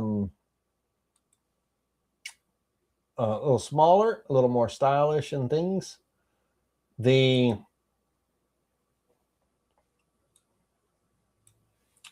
And on this case,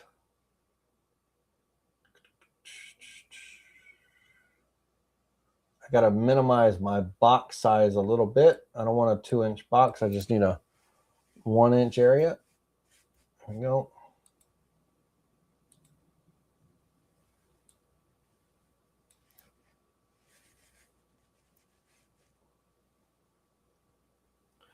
Let's go 4 inches by 1 inch. Now on the font, I want a nice stylish font. So maybe like, let's go down to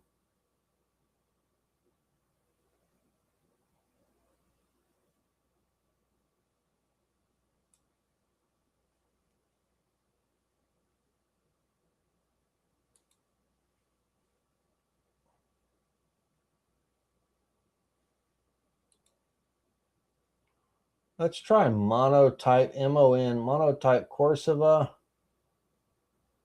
Old English looks good too.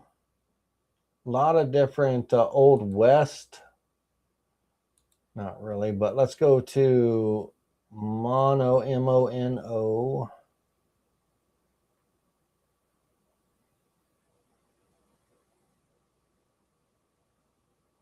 Maybe. There it is. Okay. And then both of these, let's go ahead and close out of this. Both of these, I want to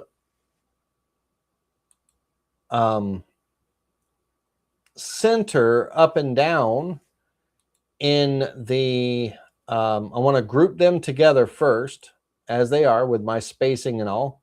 So G for group, you didn't see that, but, or just hit the group tool, one of the two, or G on the keyboard. But then I want to, Lord have mercy, hold on a minute, ungroup, turn that off, select just this, just that, G for group, or hit the group tool. Then I want to select this rectangle here. There we go. Let's turn that off and turn that off. So this rectangle here, last, and I want to align to the center of that last item, right? I want to kind of be in the center there. Okay.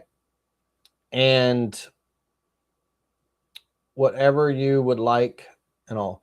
Now, all of this is going to be a VCarve cut. And so it would be a VCarve toolpath, no flat depth, absolutely does not need a flat depth or a clearance tool. It's very, very small. And I'd actually like to get a little bit more depth out of this. Not too deep, but, you know, remember, we're only got a 3/8 inch lid, but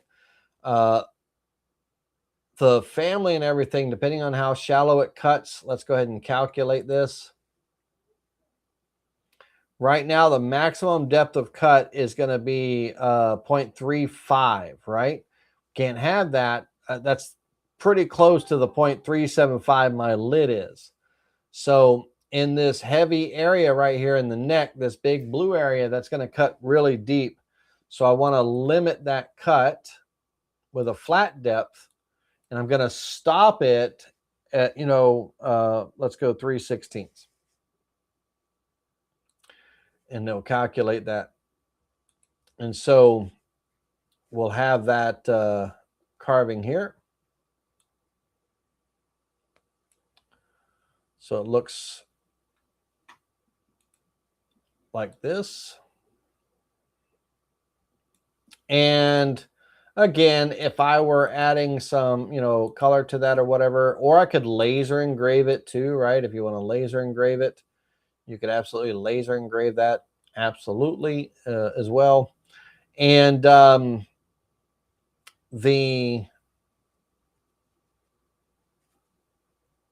whatever you wanted to style that with.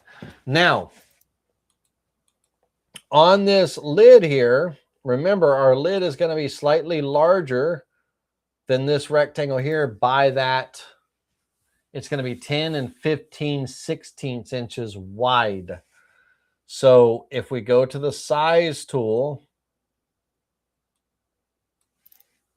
10.9375, that's our lid. And I meant to do this. I meant to, excuse me one second. Beth, is that you in the kitchen? I don't know if the animals are jumping around and tearing up stuff in the kitchen, or if that's another person in the house. So copy and paste. I want another vector there, because when I resize this to that 10.9375, I want to keep this original vector here, because that's going to be exposed. So when this dovetail lid slides in, and it's literally in place, from here to here is going to be hidden. right? It's going to be, that's going to be the undercut, you know, and everything. So this is what's seen. And what I would like is I would like to put a little bit of a decorative detail in here and here on this side. A little bit of a, just a little bit of a decoration. Now, keep in mind that these rectangles are just for layout purposes. So if I moved them out of the way, these three rectangles up here, if I moved them to another layer, and this was my text and graphic vectors, and I turn them off, my lid would look like this. And if I wanted to, lower any of these things down, and I don't really, I want to kind of keep a little bit of clearance there, but if I wanted to lower anything down, to put anything across the top, I could, and all that stuff, but I don't. What I want is, I'm just going to do a decorative detail down the left side and down the right side here on the lid. And it's just going to be just a little bit of detail. It could be like a little farm rope. It could be a little graphic. It could be, you know, anything you want. I'm just going to do a little, like where it almost looks like a leather stitch, you know, threads and all that, you know, up the two sides here. And so it's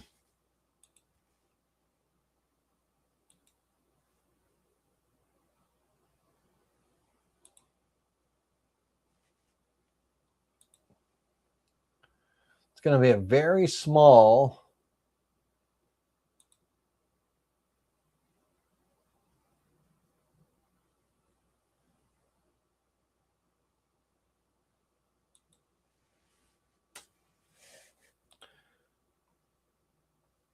and I want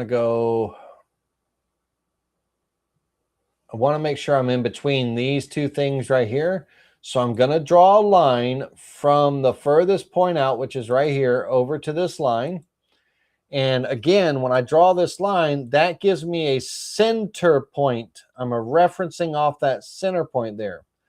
So when I select this little dash right here that I just made, and I hold down my shift key and I select this line, I can align to that last item left to right, and it will center that dash on that line. And so if I took that dash and I used the up arrow key and I drove that all the way up, up, up, up, up, up, up, up, up, up, up, up, up, up, up. So you could see it. What I want is, when I select this and this line right here, that last item, I want to be centered on that line. Okay. Now I am going to create an array, if you will, of just this little dash. And I'm going to have the dash run all the way up. So I'll move that line out of the way, and I'm just going to drive this all the way up. And I'm going to be right. We'll start right about there. That's fine. And I'm going to do, these are rows, no columns. So it's just one column. I'm going to do a gap in between. Think of like a stitch, right? You know, a stitch. And so I'm going to do an 1/8 inch in between. And it'll be 0 on the X because there's no columns. It's the Y. And it's a negative number, 1, 2, 5. And I want to do, on the rows, I'll just make a big number. Let's go 20. And then I'll just delete whatever it shoots. But I want to copy that. Okay, so 20 is definitely too, no. Let's go undo. Let's go 20, 40, 60, 80. Let's go 100. That might be. Yeah, 100 is too much. Hold on, there's a good medium in there somewhere. So let's go 40. 50. 50. Let's go 50. There we go. All right, and then what I'm going to do is these last three right here, I'm going to delete those.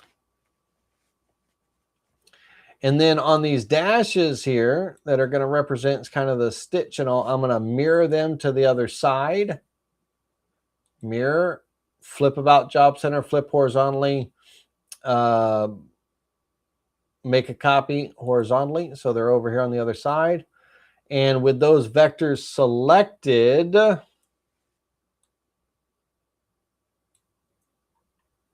make sure nothing else in your graphics are selected and all that wonderful stuff. But literally, it's going to be a profile cut with a little V-bit, small little shallow cut.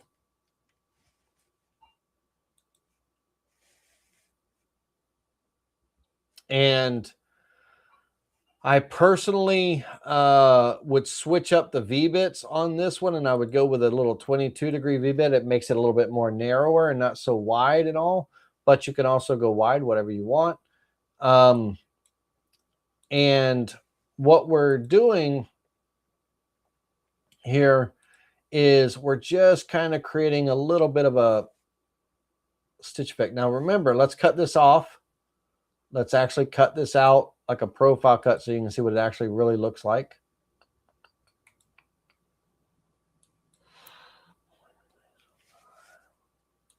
Let's go with a 1/4-inch end mill.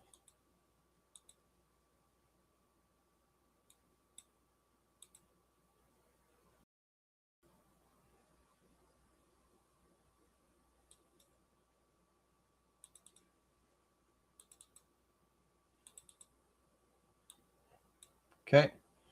And again, if I were this little stitch cut here, that could be a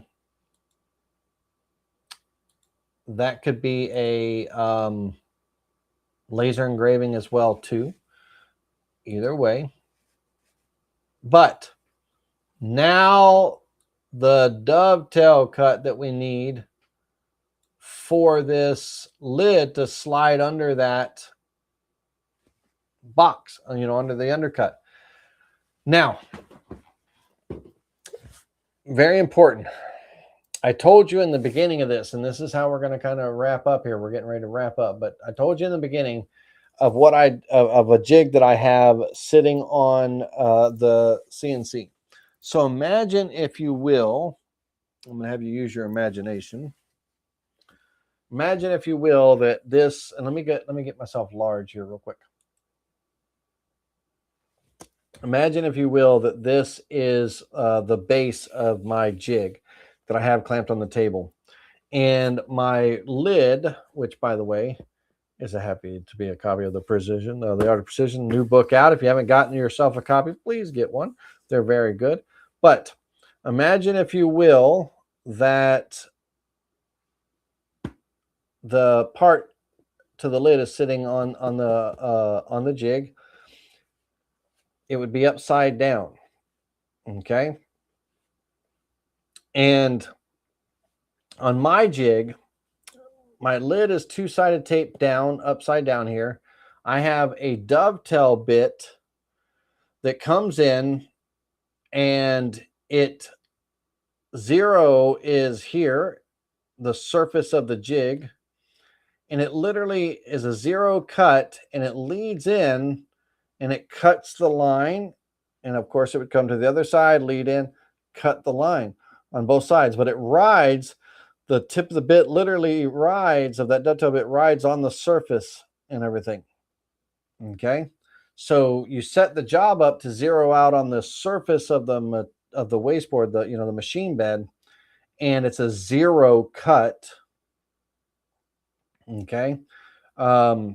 Where zero is the machine bed, and that bit, I'll show you the lead in and lead out, but it leads in, cuts across, exits, leads in, cuts across, and it cuts those two lines. Now that's just a quick and easy way to do it. Or right here on the table, while it's already clamped down here, you can do do a chamfer cut, and achieve the same thing. So if we were doing it as a chamfer cut, the line right here, let me, and that magnet hole is a magnet hole that gets a little pocket on the backside. It would be kind of like a two-sided job, but node editing, get rid of this line at the top, this line at the bottom. We just want the dovetail bit to go down the two sides. It would be a chamfer cut if you're doing it from the top side here. And remember, the arrows point to the deepest part of the cut. So we need them to point this way. So first things first is very important. Here's the thing with the chamfer cut.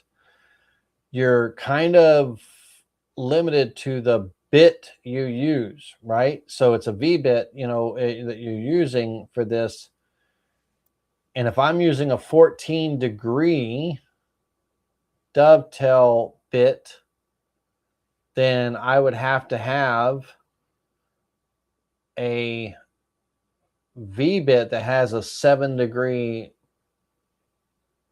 or a 14-degree side angle, right? And they don't make a 28-degree V bit. There's a 30-degree V bit. There's a 22-degree V bit, you know, that kind of thing. So this chamfer method, you're really restricted unless I was using a like a 45-degree V you know, dovetail bit, or you know, a 22.5-degree dovetail bit, or something that I could match the angle with a V bit. Then the chamfer would be the way to go. But what you do is, if you don't have a V bit that matches, you got to use a ball nose bit. And on your, when you select a ball nose bit, in this case, I'm going to use a, let me find it.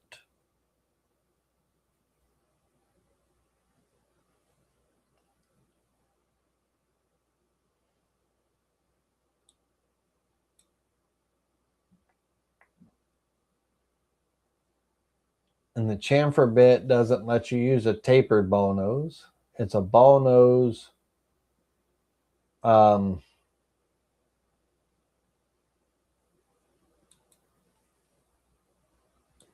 a taper. But you would use a ball nose bit if you don't have a matching V bit.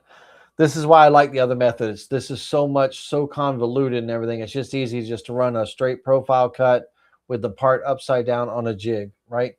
And I'm going to set up that toolpath for you too. But this is a convoluted way of doing things. But if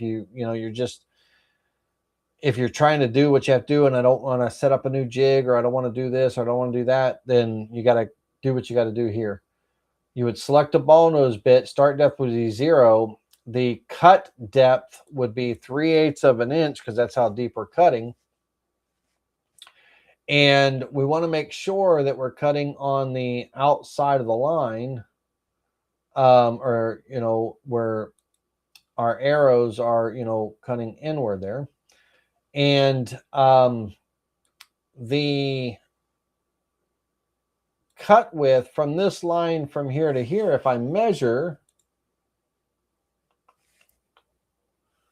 from here to here, that's that 0.0938, right? And that's the offset distance and everything.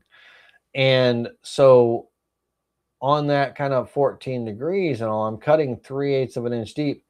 The angle here is 14 degrees. My cut depth would be 0.375. And that should give me the exact, oh, hell, you can't even see what I'm doing. Hold on a second, guys. Let me make my screen bigger. I don't know what the hell I'm doing. There we go. Over here, ball nose bit 14-degree angle, 3/8 of an inch cut, it creates that 0.035. In this case, that just a few thousandths off, but it is what it is. But that's our angle, and it's going to cut into the wasteboard. Now, this is the bad part. No, this is why I don't like doing this. It's going to cut past that 3/8 a little bit. That 375 is going to cut 2 inches deep because of the round ball on the tip. Now, if I used a smaller diameter ball nose, let's say I had a,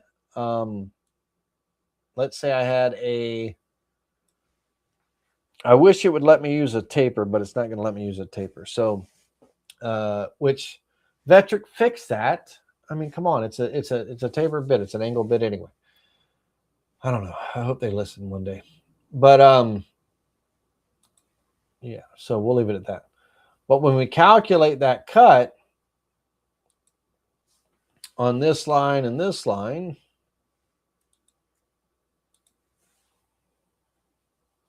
oh, hold on a minute. This line, the node is in the wrong place. So the node's got to be down here. See those arrows change direction? That's what we want. Calculate. And when that does the cut, it creates that side angle. Okay. The thing about it is, you need a tight pass depth, because look at the cut. It's kind of a stair step. It's not a nice clean cut, right? So that would require some sanding to clean up and all. So this, we can't set the passes. Like if I want to do this in 1 pass or 2 passes or what have you, I'm going to set this full thing to 0.375.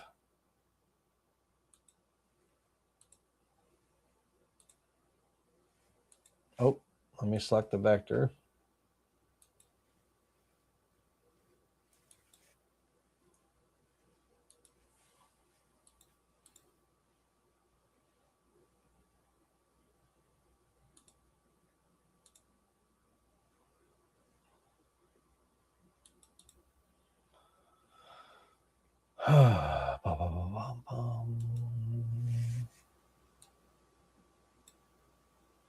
This is a situation where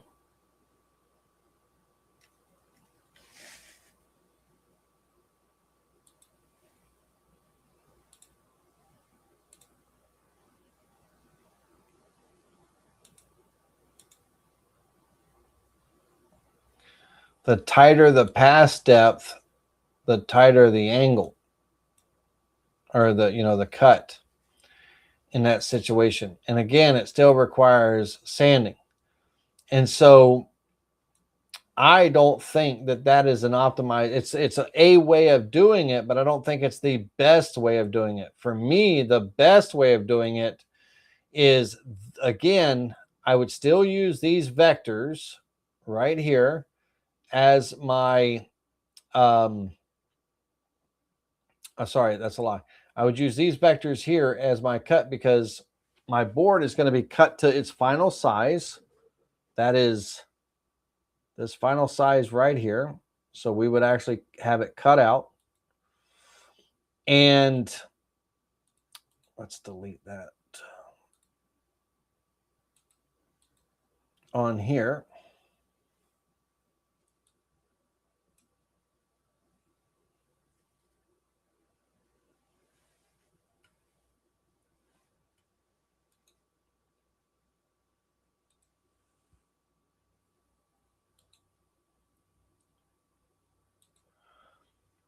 And I can't really show it, but I can show it in SketchUp. The dovetail bit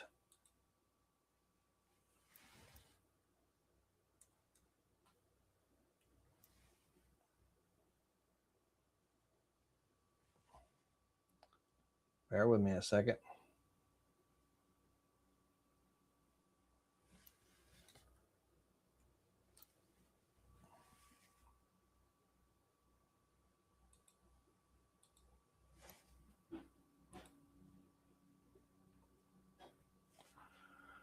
Stand by a moment.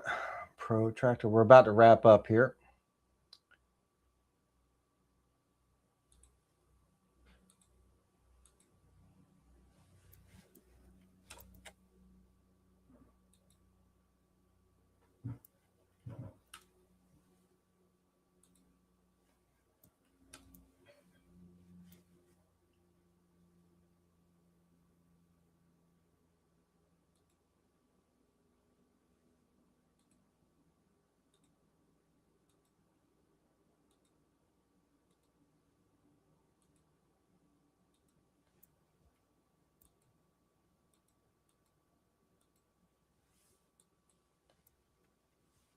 Okay. So we would have, let me give this a little bit of all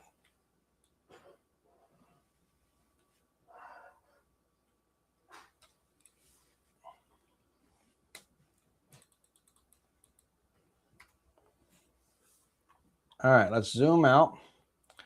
Let's take this and flip it upside down. So Q for rotate. Select this and turn it 180 degrees. M for move. Let's move it over here. So this would be clamped on the table.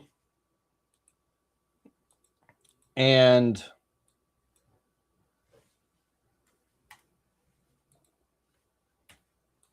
let me move this into place.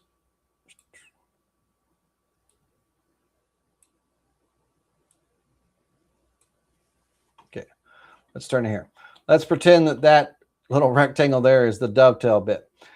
Our board would be clamped on the jig, and this dovetail bit would come in at 0, 0 being the base of the jig, what this is sitting on. It rides at the base of the jig, and it comes in and to our line here with the little step over, and it rides that cut, moves out, comes over to the other side, and again, you know, on the other side, let me get to our part. It, from the other end, would, once again, ride that cut and cut that other side. So it rides right on the surface and makes the two cuts with the actual dovetail bit that made the undercuts for the base. So it matches. And, you know, so that's that. Now, the question comes down to, if this was a two-sided job, right? Here's exactly how I lay it out and how I would lay it out and how I would recommend for you to lay it out. There's a magnet hole that gets cut on the back side, and on the back side, while the back side is exposed to do this, you know, grid line cut, we would do our little pocket cut for that magnet hole. Now, we're using two-sided tape and everything to clamp this down to do the two cuts, you know, on our board with our dovetail bit, and we can do our little end mill to do a little pocket cut for the magnet hole. But you can make these three cuts, 1, 2, and then the little circle. That could be the first cuts that you do on this lid, on this back side. And then the lid gets turned over, and it gets turned over. Let's see here.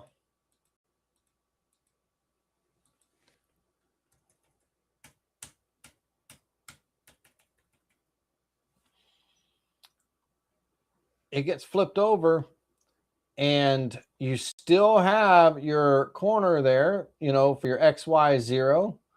That lower, it's the actual lower corner, not the upper corner. Or you could set up this sheet to start in the center. Your choice. I don't care what you do, right? Start in the center if it's easy for you. But I have little pins that are in my board, so my board references up against pins, so I'm always zeroed out right on the corner. And then you could do your engraving of your text, cutting your pocket of your holes and all that, but that dovetail cut would be cut first. And it's a 0 cut depth. So when it's flipped over upside down like that, the wasteboard is 0. The profile cut is the cut depth is 0, starting at 0, cutting at 0. And on the lead in and lead out, let me show you that in the actual toolpath here. If this was flipped upside down, this would be the vector that you're using, the outside one here. It would be a profile cut. We're cutting the outside of the line, very important. Make sure we're on the outside of the line. We're cutting 3 steep in one pass. One pass. We're stepping over the allowance. We're stepping over into the cut by that 0.0932 inches. And that number comes from our dovetail offset here, right here. So that's where that allowance number comes from. We're stepping over, and it's a negative number. And we are 0 start depth, 0 cut depth. But here's the important thing. If I set it this way,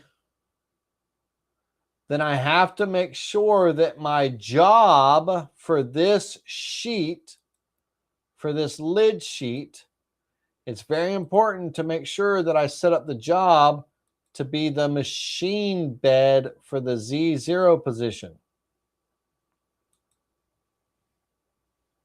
If I don't do that, if I don't set it up for the machine bed and I leave it as the material surface, then I need to make sure that my start depth starts at 3/8. It's got to cut down or be down. It's got to be down on the wasteboard. So it starts at 3/8 and the cut depth is 0. So it starts literally on the wasteboard, right? So I don't care how you set it up. You just got to make sure everything's that you make sure you touch off correctly. If you're like, oh, I just want to zero off on the top of the board, I'm okay with that, but you got to start at 0.375. If you start off on the waist, if the machine bed is your Z0, then it's 0 and 0. So whatever your setup is, you've got to figure yourself out as far as that goes. What works for you? For me, I work off the wasteboard, right? So my sheet would be set up for the machine bed. And the whole job for this lid is off the machine bed at that point. So 0, 0 cut depth. I'm going to be using my dovetail bit. That's a 1/2 inch diameter. The name here is wrong. 0.5 diameter. But it's going to be doing it in one pass on the outside of the line with the step over. And we make sure that both the left and the right outside most vector is selected with a step over of 0.932, 0.0932. This is the important part. Lead in and lead out. Now, my vector is already extended past the board here, okay? And so that is technically, that little extension there is the lead in and the lead out. But I'm going to have it come in at an angle and then cut that line. So it's going to add a lead, and it's going to be a straight line lead, okay, 90-degree angle.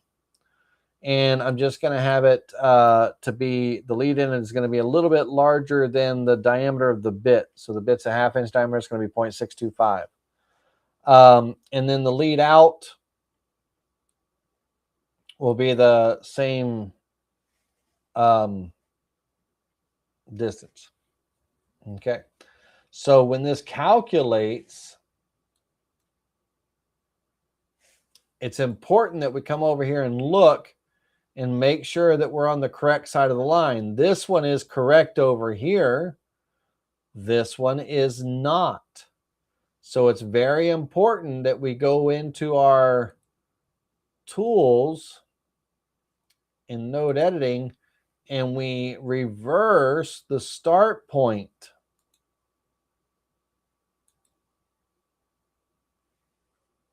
And then we come back and recalculate that.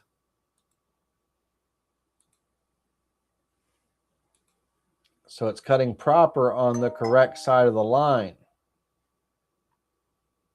Okay. So what's going to happen is on this lead out,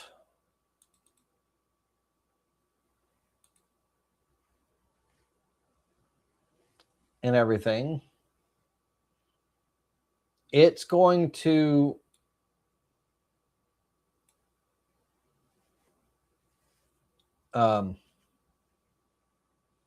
it's hard to see over here. It's going to come in and down, and then it's going to cut and, you know, come and cut. And in when it exits, it's going to come down and cut. So it's treating it kind of as one item. The thing that's important is if my line was not extended to here, that's exactly what I would want. I would want it to lead into the line and then cut the line. In this case, my line is extended, so the lead in is really kind of redundant, but still good to put it in there so you don't forget. And so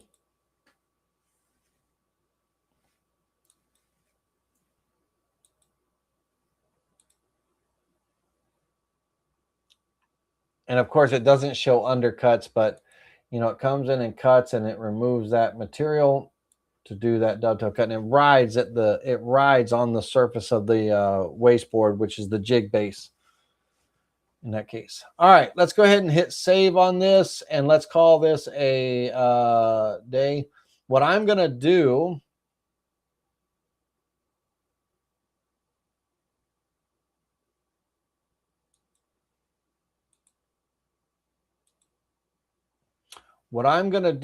is we have all the tool paths. I'm going to create vectors of some of these little graphics for you. I'm going to put the file together for the letter cutouts, the base cut, the lid cuts. The job will be set up. I'll have to put a PDF together to give you instructions, but I'll make these files available to you and everything. But to recap, the base has a 3/8 of an inch relief cut. And there would be a magnet cut in here too. 6-inch diameter or 6 millimeter diameter by 3 millimeters deep at the top. We'd have a circle cut That would be one of the other toolpaths in this. So I'll make sure that toolpath's in there. But you would have your cut here. Now the dovetail cut, it won't show the undercut of the dovetail. It's only going to widen this up. So this extra meat right here will disappear a little bit because it doesn't show the undercut. But the base cuts are simple pocket cuts. So you have your first 3/8 inch pocket, and then inside you have your, in this case, we went with a 3/4 inch deep pocket. And so that creates the base and the storage for the letters. In the letter cutout, we have a little chamfer cut with a 60-degree V-bit and a 1/16 inch end mill that creates a nice little clean edge on the letters and everything. Two-sided tape, so you don't have to deal with tabs on those parts, but that would be your letter cutout. Stain or paint accordingly, whatever you want to do. You could also do it out of contrasting colors too now. Walnut X's, maple O's, cherry X's, maple O's, or something like that. Or you could do them all the same. It doesn't matter, right? Walnut or cherry, whatever. You could do different species, mix them up. As long as they all kind of like it's cohesive and it looks good together. But that's your lid cuts, or your your letter cuts. And then on the lid itself, you have on the back side, you have that dovetail cut, and you have your little magnet hole toolpath.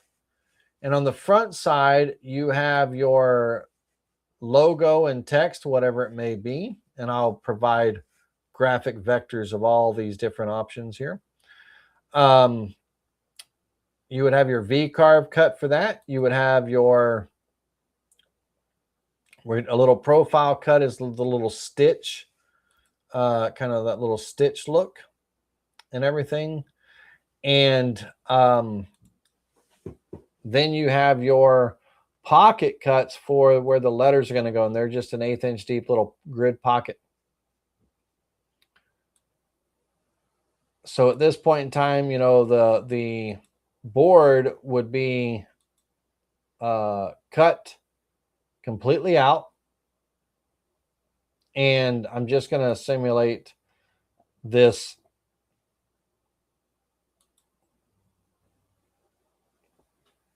really quickly here.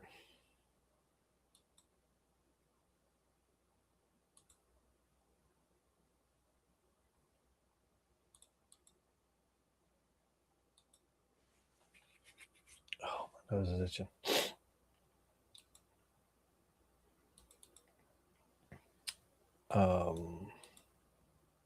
Bear with me a minute. It would help if I had.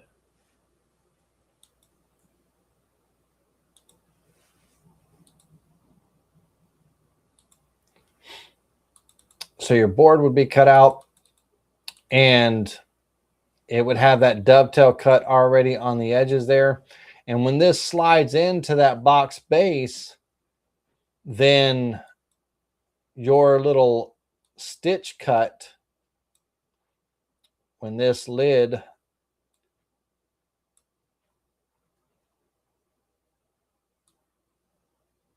slides in, that little stitch cut is just on the inside here, just a little bit of a decorative, cut. And if you wanted to, you could have it follow around the top and the bottom area as well too, like a little grid like you see here. I just have it going down the sides, whatever you want. Or you could just eliminate that altogether, whatever you want. Now, I am going to have an actual complete drawing of this broken down with measurements and everything for your parts, so you can see what everything looks like in there. And then I'll have the toolpaths and everything nice and organized and clean, the layers nice and organized and clean for you. And I'll make this file available to you for a little farmhouse tic-tac-toe box. We didn't get a chance to do any pricing at all today. we'll talk about that another day, but the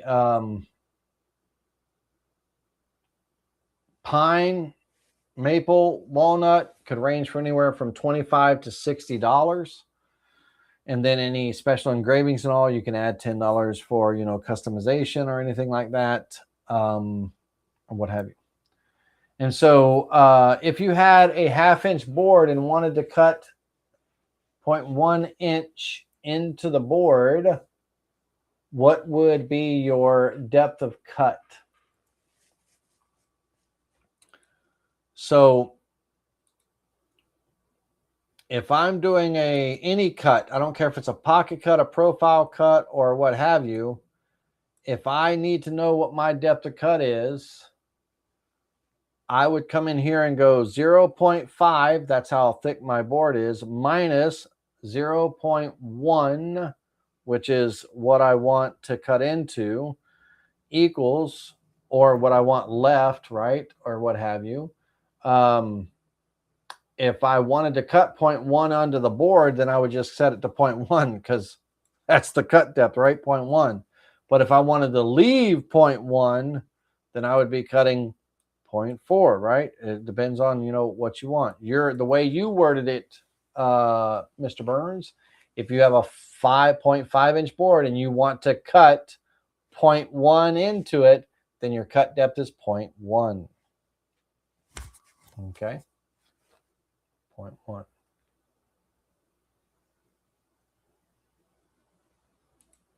So this question here, if you had a 1/2-inch board and wanted to cut 0.1 into the board, that's your cut depth, 0.1.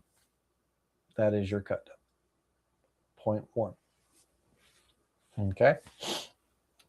And that, you know, if you're zeroing out on the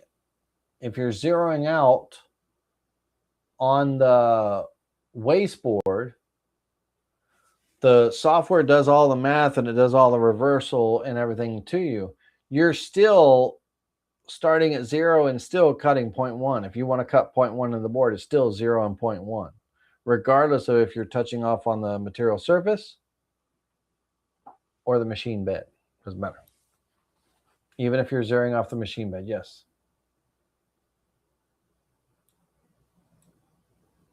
Yep. Nothing changes for you if you're zeroing off the machine bed. You don't have to sit there and do the math in your head. The math, you know, by the way, would be 0.4, right? That would be your cut depth if you had to do it that way, but you don't.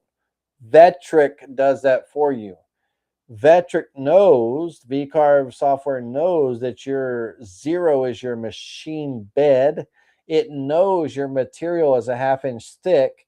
It knows you want to cut 0.1 inches into that material.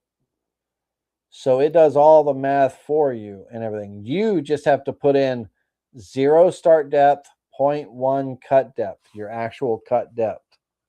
And it does all the figuring for you.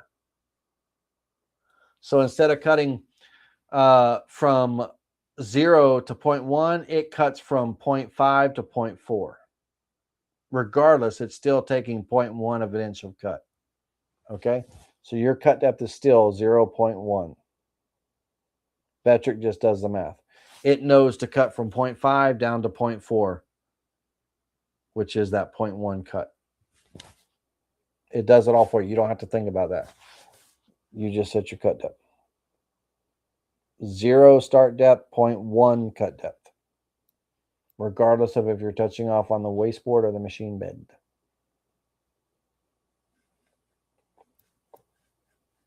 Okie doke. Okie doke. All right, ladies and gentlemen. That's going to be it for tonight.